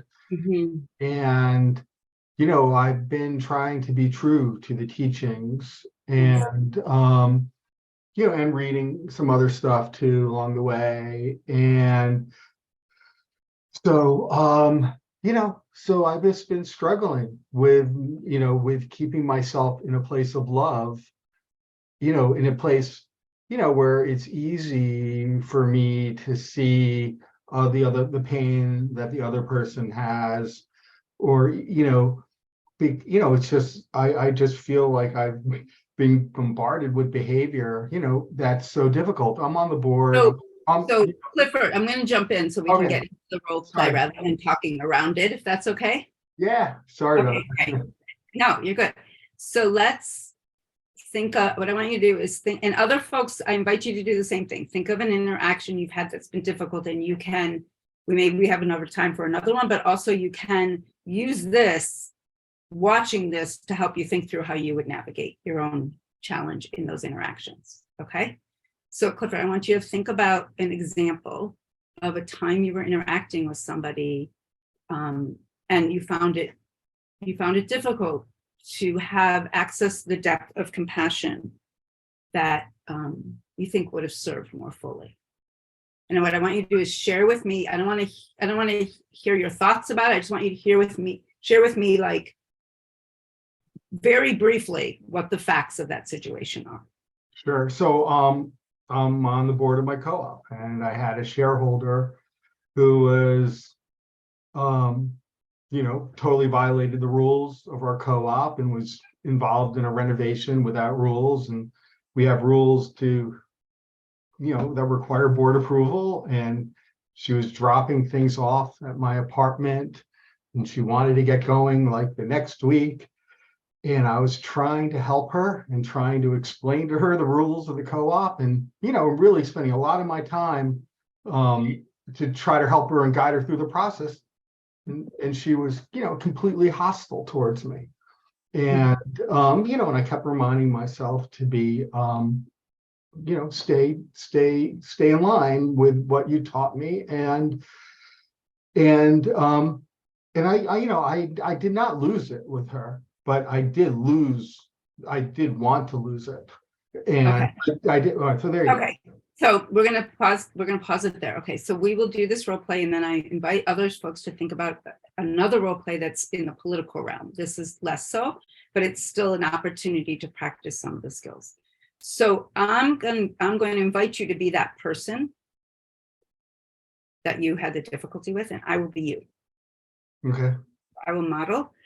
And so the reason I'm setting it up this way for folks is that often, if we play the person we're having the difficulty with in a role play, we end up having more compassion because we're more embodied in their reality. So, but the trick about it is when you're role playing, there's a distinction I like to draw between role playing, meaning playing the other person to your story about the craziness, if you will, of this other person, versus trying to actually embody and be that person. So, Clifford, I'm going to ask you to take a few deep breaths and imagine you actually are this person rather than you're being Clifford thinking about who this person would be. So that when you engage with me, the person that's responding to the best of your ability is not Clifford's story of who she would be, but actually a possibility of how she might respond if she's being connected to in this particular way. Does that make sense? Yeah, I gotcha. Okay. All right. You know, I'm going to let you start because I'm jumping Yeah. into the unknown. So Clifford and I, even though we know each other, Clifford, we did not set this up ahead of time. So I say that for a couple of reasons. I too am always learning and practicing. So it is easy. It will be easy for me to misstep, or I might look back and say, oh, I wish I'd done that instead of that. Or you might think, I wouldn't do that. I would do this. There's no right way. The question is, how does this unfold, and how does Clifford as this person, what's the person's name, or a made up name if you prefer? yeah, so Diana. Okay. So how does Diana respond to what I'm saying? And how do I then respond to her response? That's the question. Am I embodying the values I'm trying to embody, or am I missing the mark? And both may unfold. We don't know. Okay. Diana. So Cliff, I'm calling you on the phone. Can you talk right now? Diana, sorry, I'm at dinner with my daughter. Can we talk later? No, I need to tell you this. I'm having a contractor come next week. So you're only Diana. You're not me. Okay. You're not Clifford. Okay. So but now I get the context. Okay, go ahead. Say it again. I'm having a contractor come next week. I need your attention now. So what I'm hearing you say is that you're feeling some urgency, that you need some answers pretty quickly because you have a contractor scheduled for the beginning of next week. Yeah, you're the board. You served me, and I need your attention now. Okay, so I'm now Clifford in self-reflection. I'm not saying this out loud to Diana at the moment. So this is the sacred pause, self-empathy. Whoa, my heart is racing. I'm feeling pressured. So she has an urgent timeline, but I'm not on her timeline. I'm out to dinner right now with my daughter, and I just need to slow down. So how do I hold both my need for some ease and peace right now and her sense of urgency? So Diana, what I'm hearing you say is that you feel really urgent about this right now, and you really want an answer right now. And at the same time, I'm telling you that I'm at my dinner with my daughter, and I want to be able to be really present with you and reflective and make sure I'm making the right decisions and giving you the best advice I can give you. And I don't trust that I have the capacity to do that, given the fact that I'm having dinner with my daughter. So I would like to reschedule this call for Tuesday at 11 o'clock. Does that work for you? No, I need to talk to you now. I have a contractor coming next week. And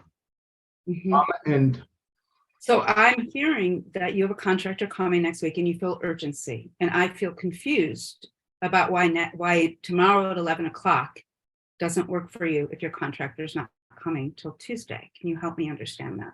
I'm dropping off the papers, my construction plans at your apartment later tonight. And I need you to review them and okay this work for next week. Tonight. So I'm noticing my heart racing, wanting some mutual respect and care and consideration.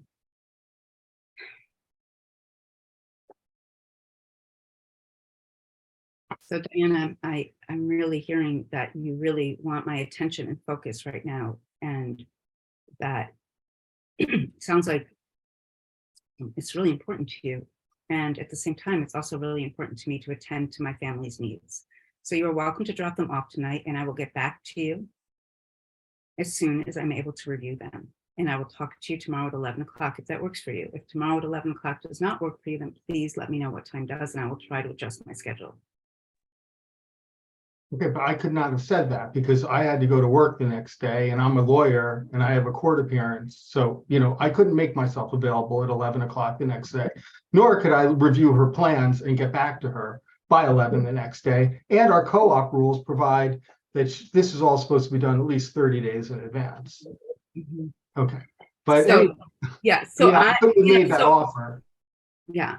So sometimes there's this balance, and this is really different than the political situation. I want to be really clear about that. But sometimes there's this balance, right? Like, okay, so there's rules that she hasn't followed. So I think it's really important to hold, to express those, but to express them with some reflection and compassion. So she probably has reasons why she didn't get it into you in time, and I think listening as much as you can. But if you're at dinner with your daughter, I also think it's okay to draw a line. Yeah. So, but these are some of the circumstances, that I've been struggling with. Yeah. And I've been disappointed kind of in myself too, that I can't maintain a better equilibrium. But that whole situation, I don't want to take the people here, but these, I just want to the holy rebuke concept. Like, how do I say, this is inappropriate behavior? I'm trying to love, I do this volunteer, and and I really want to have a great community where we're, that's my goal on the board. It is political. I think you can say that. I think you can say, Dan, I'm feeling really torn right now because I'm the board of our community. It's really important to me that we have a community that cares about each other, that cares about the well-being and respects each other. And in this moment, I'm trying to hold you with care and respect, and I'm not feeling, I'm wanting some more understanding and care and respect in return, because we're trying to co-create a community. So I think you could say that. Right. You could call her into saying, you're part of co-creating a community of care and respect, and I'm not experiencing that, and I'm trying to give that. And that's part of bringing her to like the vision of what you both are co-creating. It's so hard. I do try that, believe me. Like, I'm waiting to hear her say, yeah, I'm buying into that. But yeah, so it's not like you say those words and you get you like the magic wand, and all of a sudden you get cooperation.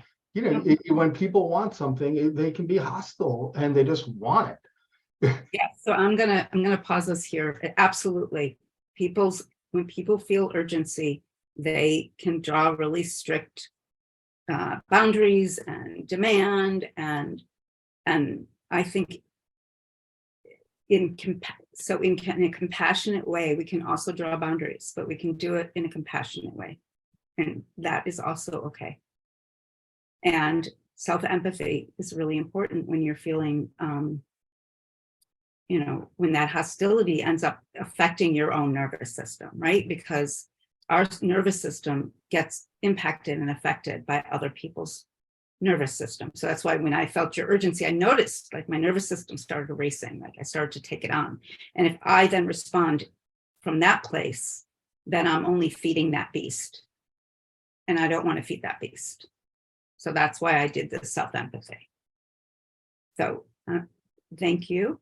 If you're okay, Cliff. Yeah, thank you. Thank you. Okay. So let me look at gallery view. Okay. So Raymond, hello, I see a hand. Yeah, yeah. I wanted to ask you,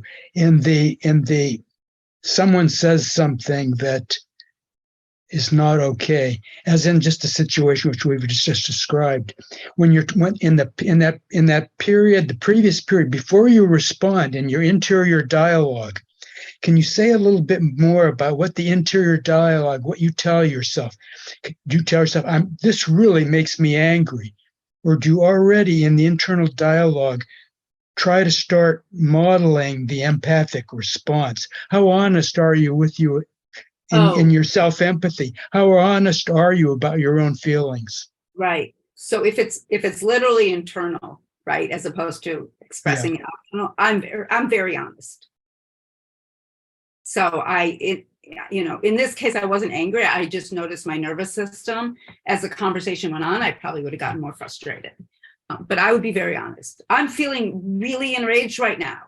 I'm trying to be compassionate and find a mutual solution. I feel like they're just stepping all over me and not respecting my boundaries at all. I feel really enraged.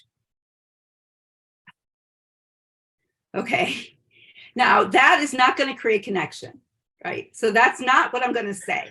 So then I'm going to. I hear you. I hear So you. in my teachings of self-empathy, I have different steps. So the first step is, yeah, often the first emotional response is anger, frustration. Those are not connecting emotions. They're important, they're real. We need to connect with them and understand our needs that are driving those. But those are not connecting. So then I connect, so then I deepen myself, right? So then the next question is, okay, I've heard that, like I've heard myself, I've heard my upset, I feel it in my body. So this is also like an embodied experience. Where is this arising in my body? And the more we practice self-empathy, the more we become aware of where our reactivity lies in our bodies. And often it's in the same place, right? So where is it in my body? How am I feeling it? Now what am I feeling? Now that I've connected with my rage and my need for respect, now what am I feeling? Got it. And now I go Thank you. next step. And then I go through the third step. And it's usually after 3 explorations that the feeling and need that arise are going to be more connecting. Got it. Thank you. You're welcome. Thanks for the question. David. Well, I wasn't present for any of these interactions when they were happening with Clifford and Diana, but I suspect that there were some preludes to this. I would be surprised if this urgent thing, so urgent, happened just all at once, and that if there had been some more empathic responses in some previous dialogues, then maybe that latest interaction might have taken a better course. So undoubtedly, relationships build over time in previous engagements, impact present engagements. So often before I'm going to engage with somebody, I give myself empathy so that I can come to it with less baggage from the previous conversations. I'm not going to guess, whether Clifford brought empathy in the past. I'm sure he did. And sometimes people experience things urgently, and that happens too. So yeah, we need to be aware of kind of the baggage that lives before the present conversation, including the baggage of our own day, right? Including the fact that I didn't feel respected 5 times earlier today, and now I'm not being respected again. So my reactivity to not being respected in this moment is going to be larger than it might have been if earlier in the day I had felt heard and understood throughout the day. So, thank you. Malka, are you raising your hand? So this is reminding of me when I served on the as the president of my condo board. And that's a really, I know you want to get into the political piece, but it's really hard. It's very, very political, and you're living in a place, and you're a leader, and your investments are all wrapped up with each other, but you didn't make this, you don't necessarily know each other. And there was someone who was dangerous in our building who confronted me about wanting the condo to pay for something that wasn't legit. And he confronted me, I'm coming home at 10 o'clock at night. It was actually Tisha B'Av. For those of you who are not Jewish, it was the this day that marks the destruction of the temples in Jerusalem, like the saddest day of the year. And I'm coming home and he's confronting me, and I did not treat him with empathy. And it wasn't even, I didn't yell at him, but it was just like he could see my dismissing him. And that was dangerous for my family because he started slashing our tires. And if I had had that pause and been able to just say inside of myself, and then just able to say respectfully, let's talk about this another time, it would have served my family and the whole. So it's really, really, these skills are about self-protection as much as they are about having meaningful dialogue. Right. Thank you. I want to highlight or bring out the importance of, when you're building any types of community, to engage in the imagination, the prophetic imagination, the visualization of the highest values of what you want and how you want to engage and be together in community, whether that's a social change movement, a condo community, a co-op community, a workplace, family, like to envision what is it that you each want. And that becomes obviously first a self-connection exploration.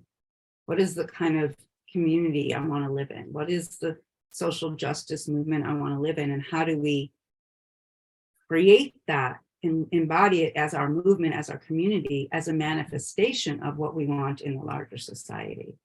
And when you do that, so I'm also a collaborative divorce attorney and mediator, and I do this in my work with clients. And when you have that, then you can return to that as a foundation on which to engage in the prophetic empathic discourse and conversation.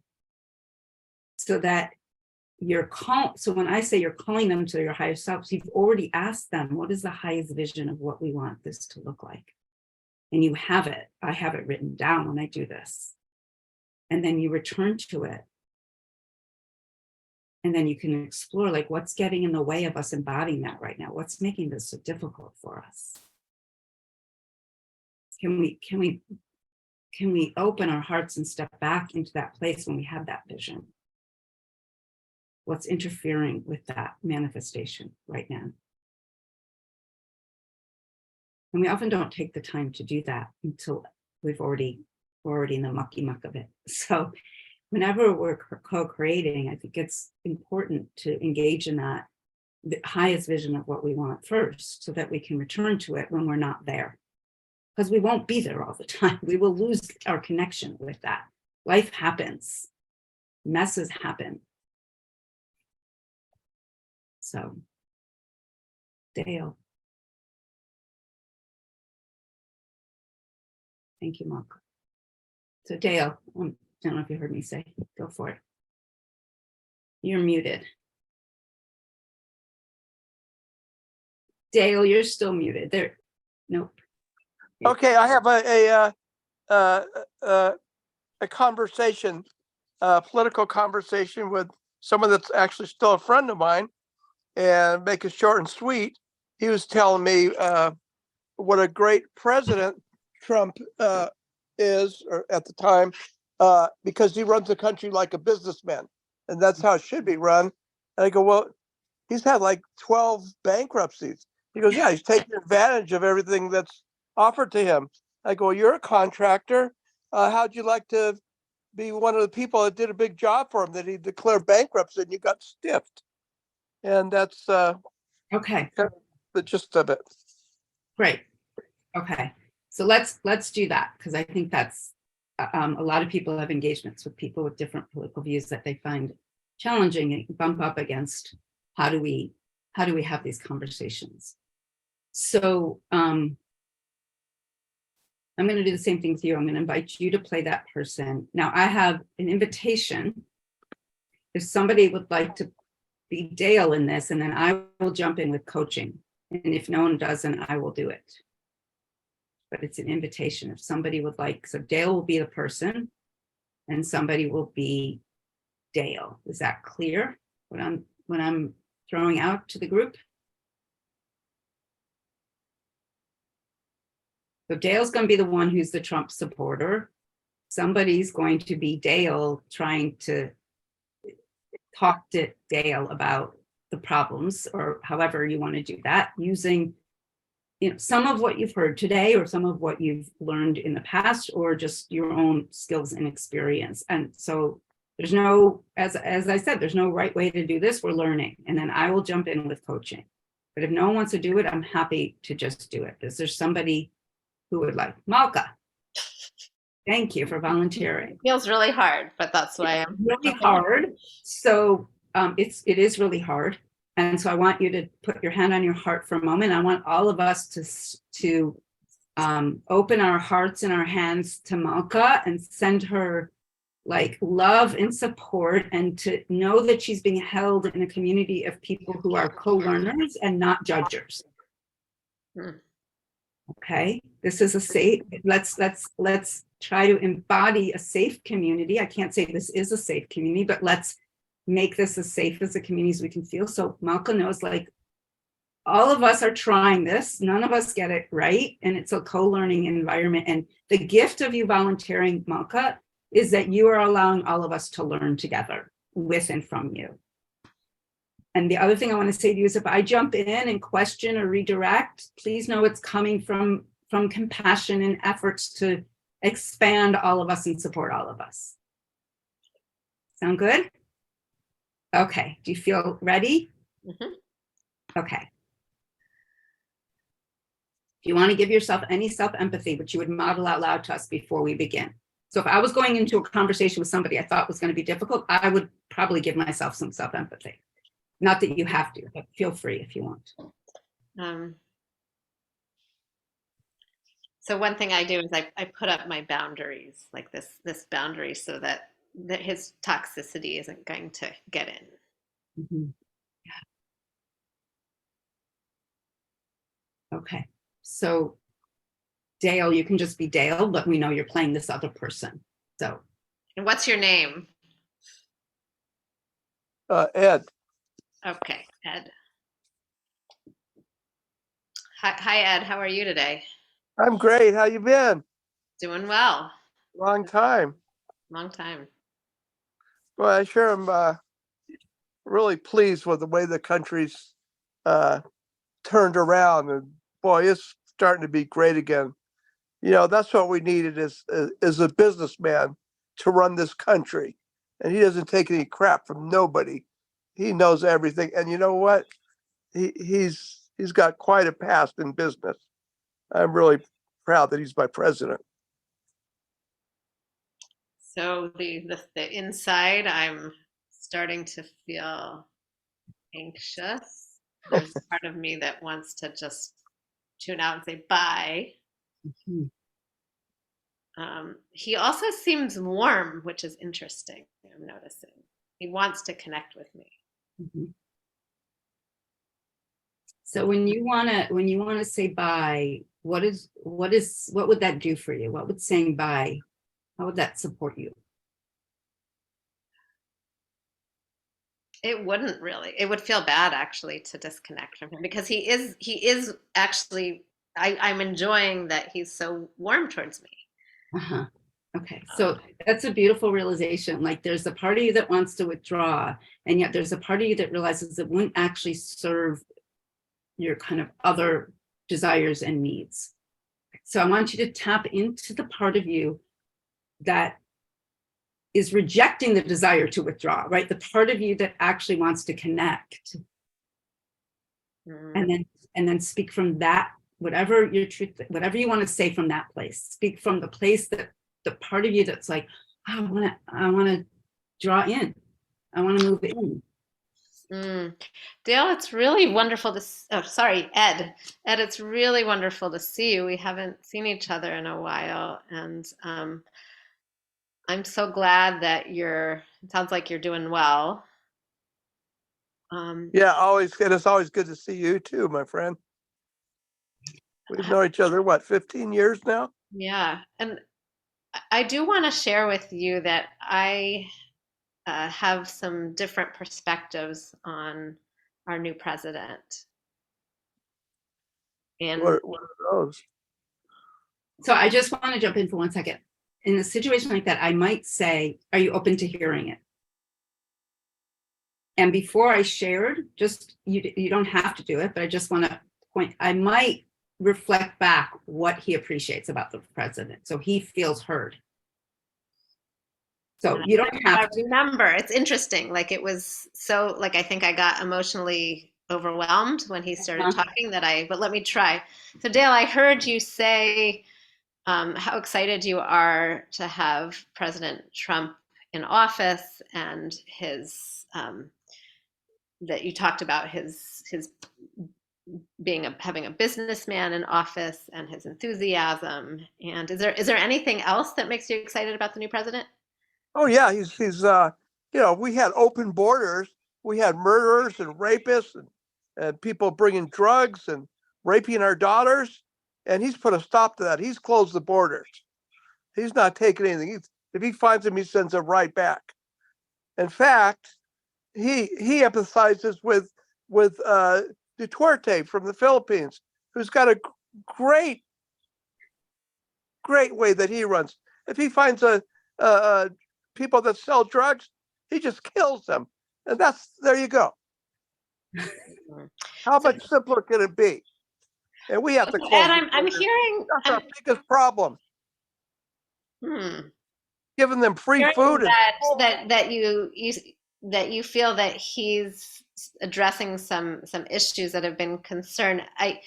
That it sounds like you've been concerned about people coming in from other countries. So that's the strategy. What's the actual concern? The strategy is You're terrified coming in from other countries, but what is he actually speaking is the fear or the concern? It sounds like, Dale, it sounds like you've been really afraid about what's happening, afraid for your safety. Of course. I mean, everybody should be. Look what's happening in this country. And I'm paying for their school, and they come in the hospital, and they see them before they see me with a cold. That's got to stop. Let them go back to their country. Let them take care of their own people. We've got enough problems here. Dale, have you had an experience with someone who came from another country, like a personal experience that's been hard for you? Oh, sure. When I'm on a job site and they have a Mexican there, I walk off. That's my experience. That's all I need to know. I don't need to know anything. I don't want them as neighbors. If they want to come here legally, fine. So, I'm all for keeping America great, and that's where we start. Yeah, I'm for keeping. I don't need any experiences. So Malcolm, he doesn't know yet that I disagree with him. Right. I mean, he might know because you have 15 years of history together, but yeah, sure. No, you haven't shared anything. What I'm inviting you to do right now. So this is really hard, right? Like everyone is aware, like I'm assuming everyone is getting how really hard this is, right? And like, Dale is such a lovely, I don't know you from before, you have such a lovely presence. Right. So what I want you to just go back into self-empathy. Right? Because this is like, I could imagine you're flooded. So I want you to go back into self-empathy for a moment.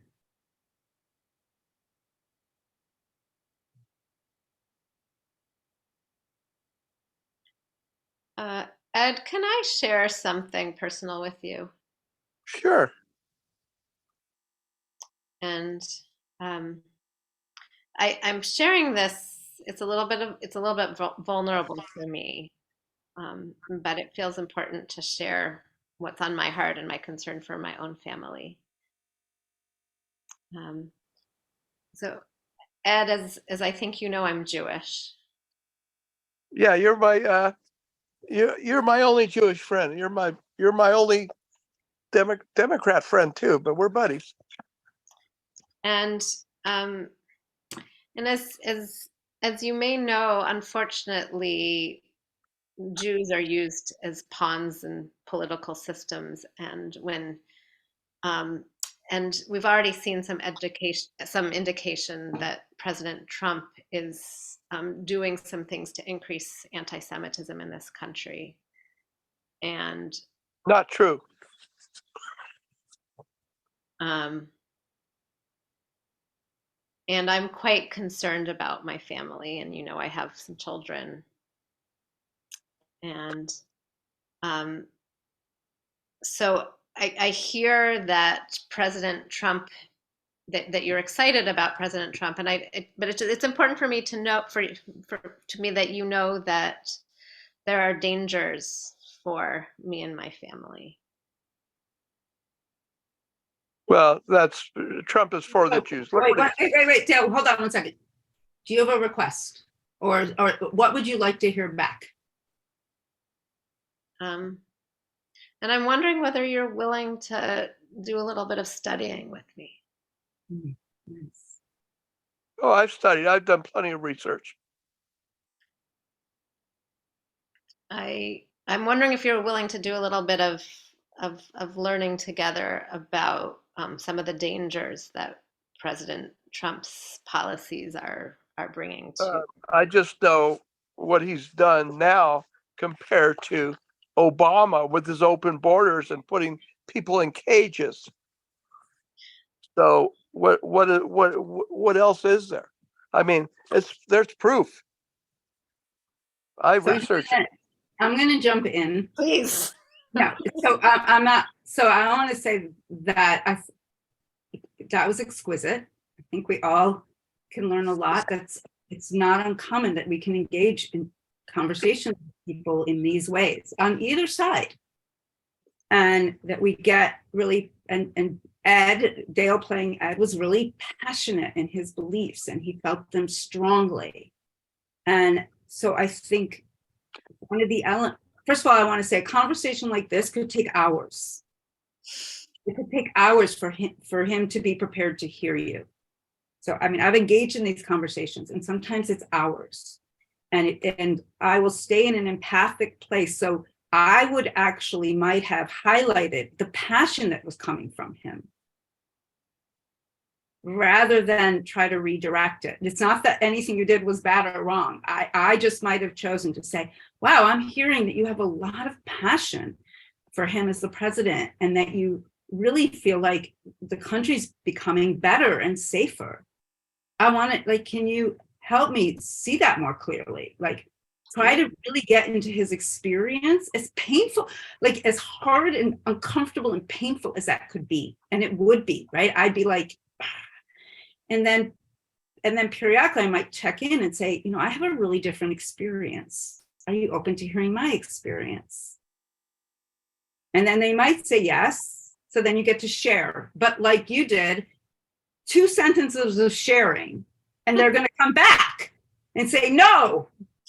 And so then that's back to the empathy. Now I'm wondering if you would be willing to hear me again.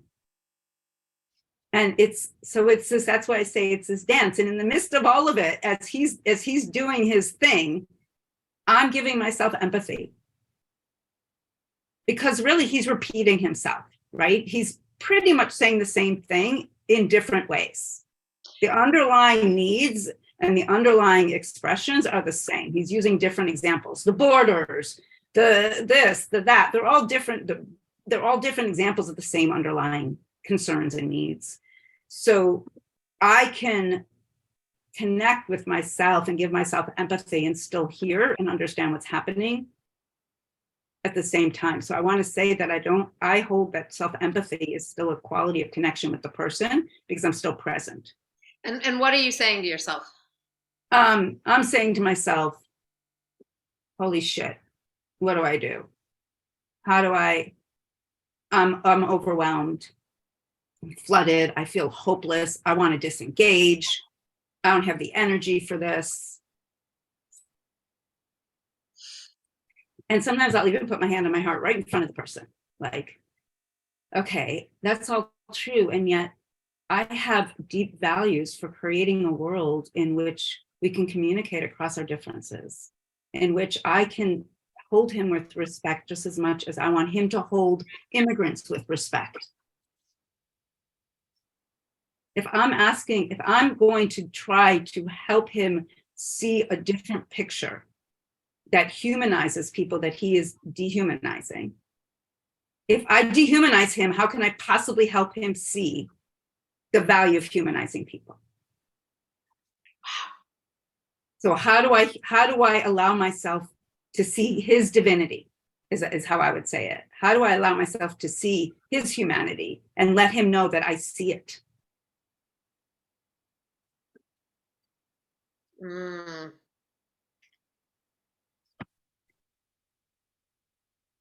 And it's interesting. That's so beautiful. And it's interesting that I had the choice. Do I go to talking about immigrants or do I go to talking about me and my own, me and my family and my fear? and because it didn't actually feel like this is not gonna, the talking at each other with facts is not actually, I don't think that will, Right. but it also, like, I could, he could, I mean, I need to know that he's not gonna then decide, oh, let's go kill some Jews. Let's go kind of, Right. that he's, and I carry that terror. Yes. Yes. And so he also carries a terror. It's not the same, but it's still a terror. He's also afraid. And so if we can pull that thread out, then we can talk about our shared fears. So how would you do that? Going through your experience was quite beautiful. I thought that was like, he knows you, in this work, in this role play, he knows you, right? He cares about you. He likes you. So helping him see your experience, I think it may have been too soon, but I also think it was great at the same time. But in a life situation, I will tell you that many years ago, I was speaking with someone. I was teaching a class at a community college, and there was a protest of immigrant farm workers. It was a massive protest. It shut down all the farms. It shut down the highways. It was, in my perspective, it was awesome. But a student in my class, his father owns a farm, and his farm was shut down.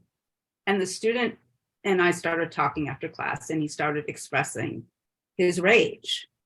I mean, full-blown rage about what was happening and the shutdown and the impact on his family. And I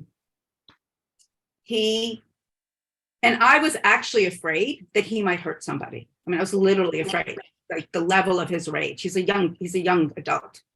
And I did engage in this conversation with him for at least 2 hours, in which I gave him lots of empathy and exploration. And then I said, I have a very different perspective. Are you open to hearing it? And then he'd be open, for like a minute or two. And then he'd start going back to his worldview and his story.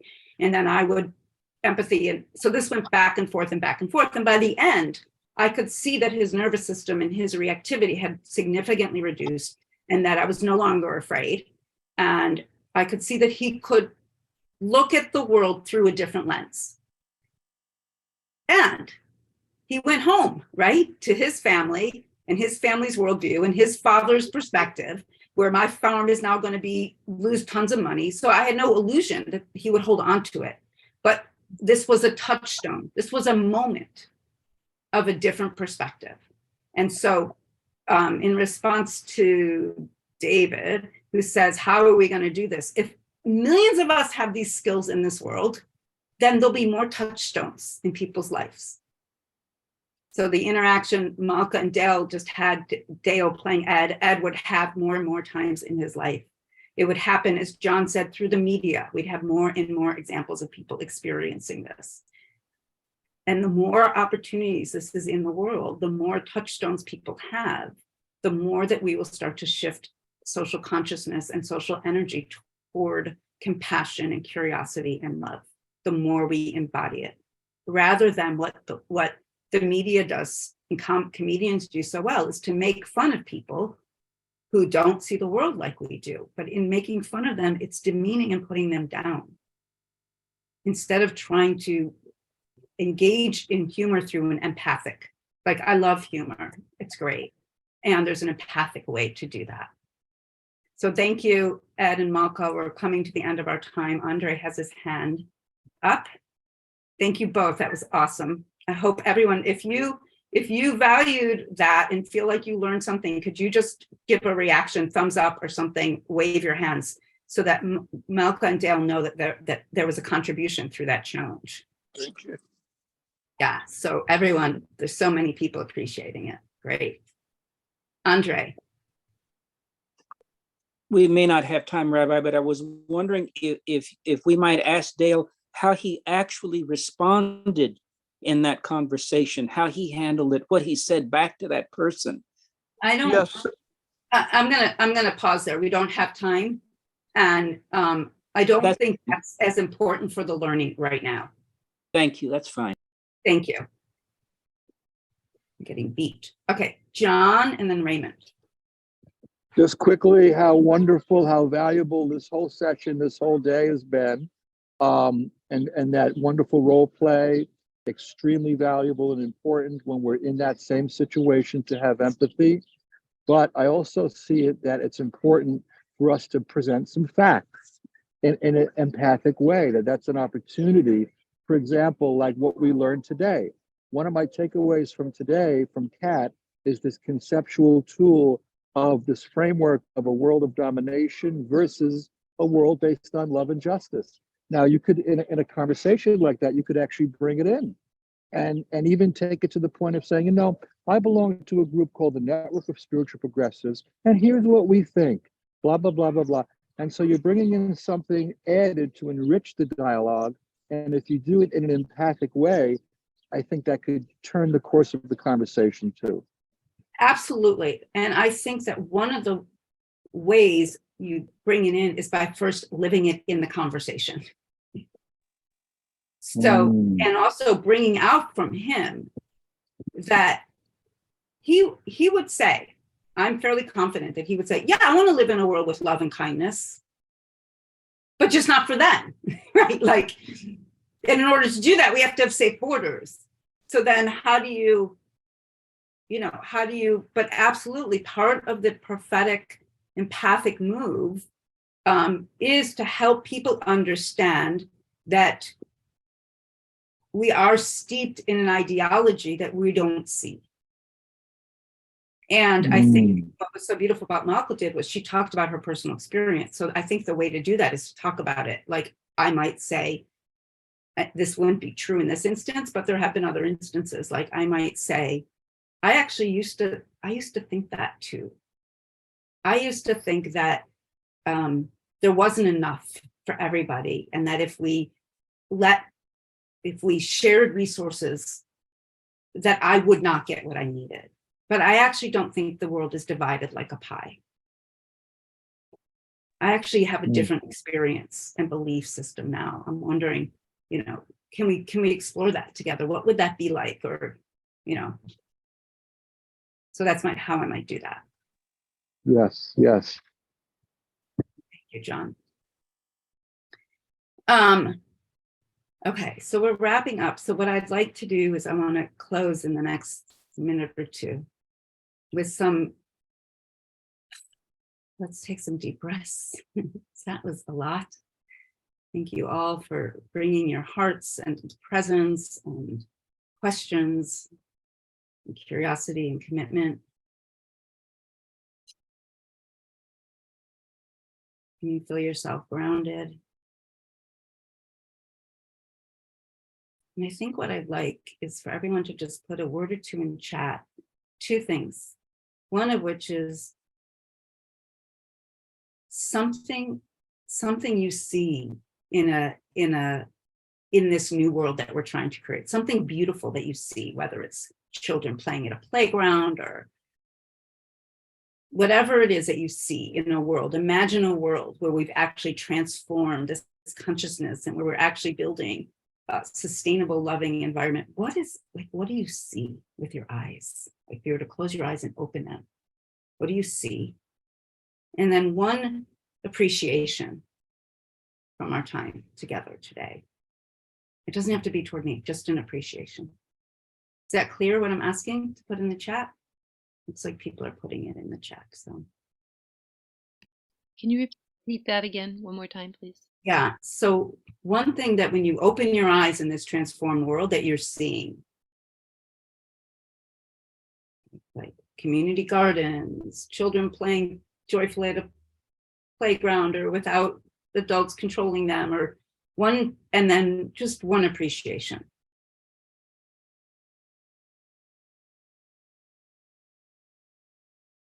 And we can all scroll it, it's so rich. And scroll in the chat.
Beautiful.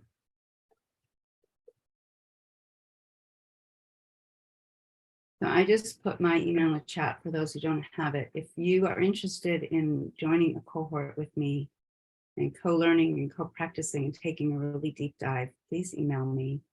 And I'm going to be putting that together in the next short time. Take a scroll through the chat if you hadn't, for all the beautiful appreciations and connections and visions of our future world. And I just ask you to hold on to the fact that we can build it. If we can see it, we can build it. The world that's been built was built by human beings. They saw what they wanted and they created it. And what the radical vision of for me, the radical vision of the Torah, of a vision of a transformative power in the universe, is that we too can envision the world we want and create it. It's not unrealistic. What's unrealistic is thinking that what we have is where we're stuck. Is that it's all that it can be? Because it's not. We can build a loving, just, caring, beautiful, embracing, compassionate, empathic, wildly exquisite world. We can do it. Thank you all. Thank you. It's been a pleasure. Thank you. Yeah, I just want to thank Reverend Cat for leading us on this wonderful exploration this afternoon. And if you haven't connected with her, please send her an email. She put her address in the chat. And for those of you that are curious, any of you are curious about our Sacred Inclusion Network, put your email address in the chat, and we do these. We have regular monthly events, and we'd love to have you. And thanks a lot for sharing some of your afternoon or morning, whatever this is, with us. Thank you. Thanks for sticking with us for the full time. Thank you, Kat. I feel like a better person now. Thank you so much. Thank you. Great workshop. Yeah. Thank you. Yes. Was wonderful workshop. Great working with everybody. Very safe and truly refreshing. Thank you very much, Kat. Thank you, Lynn. Heart opening. Thank you. This is so profound. I appreciate it greatly. Thank you.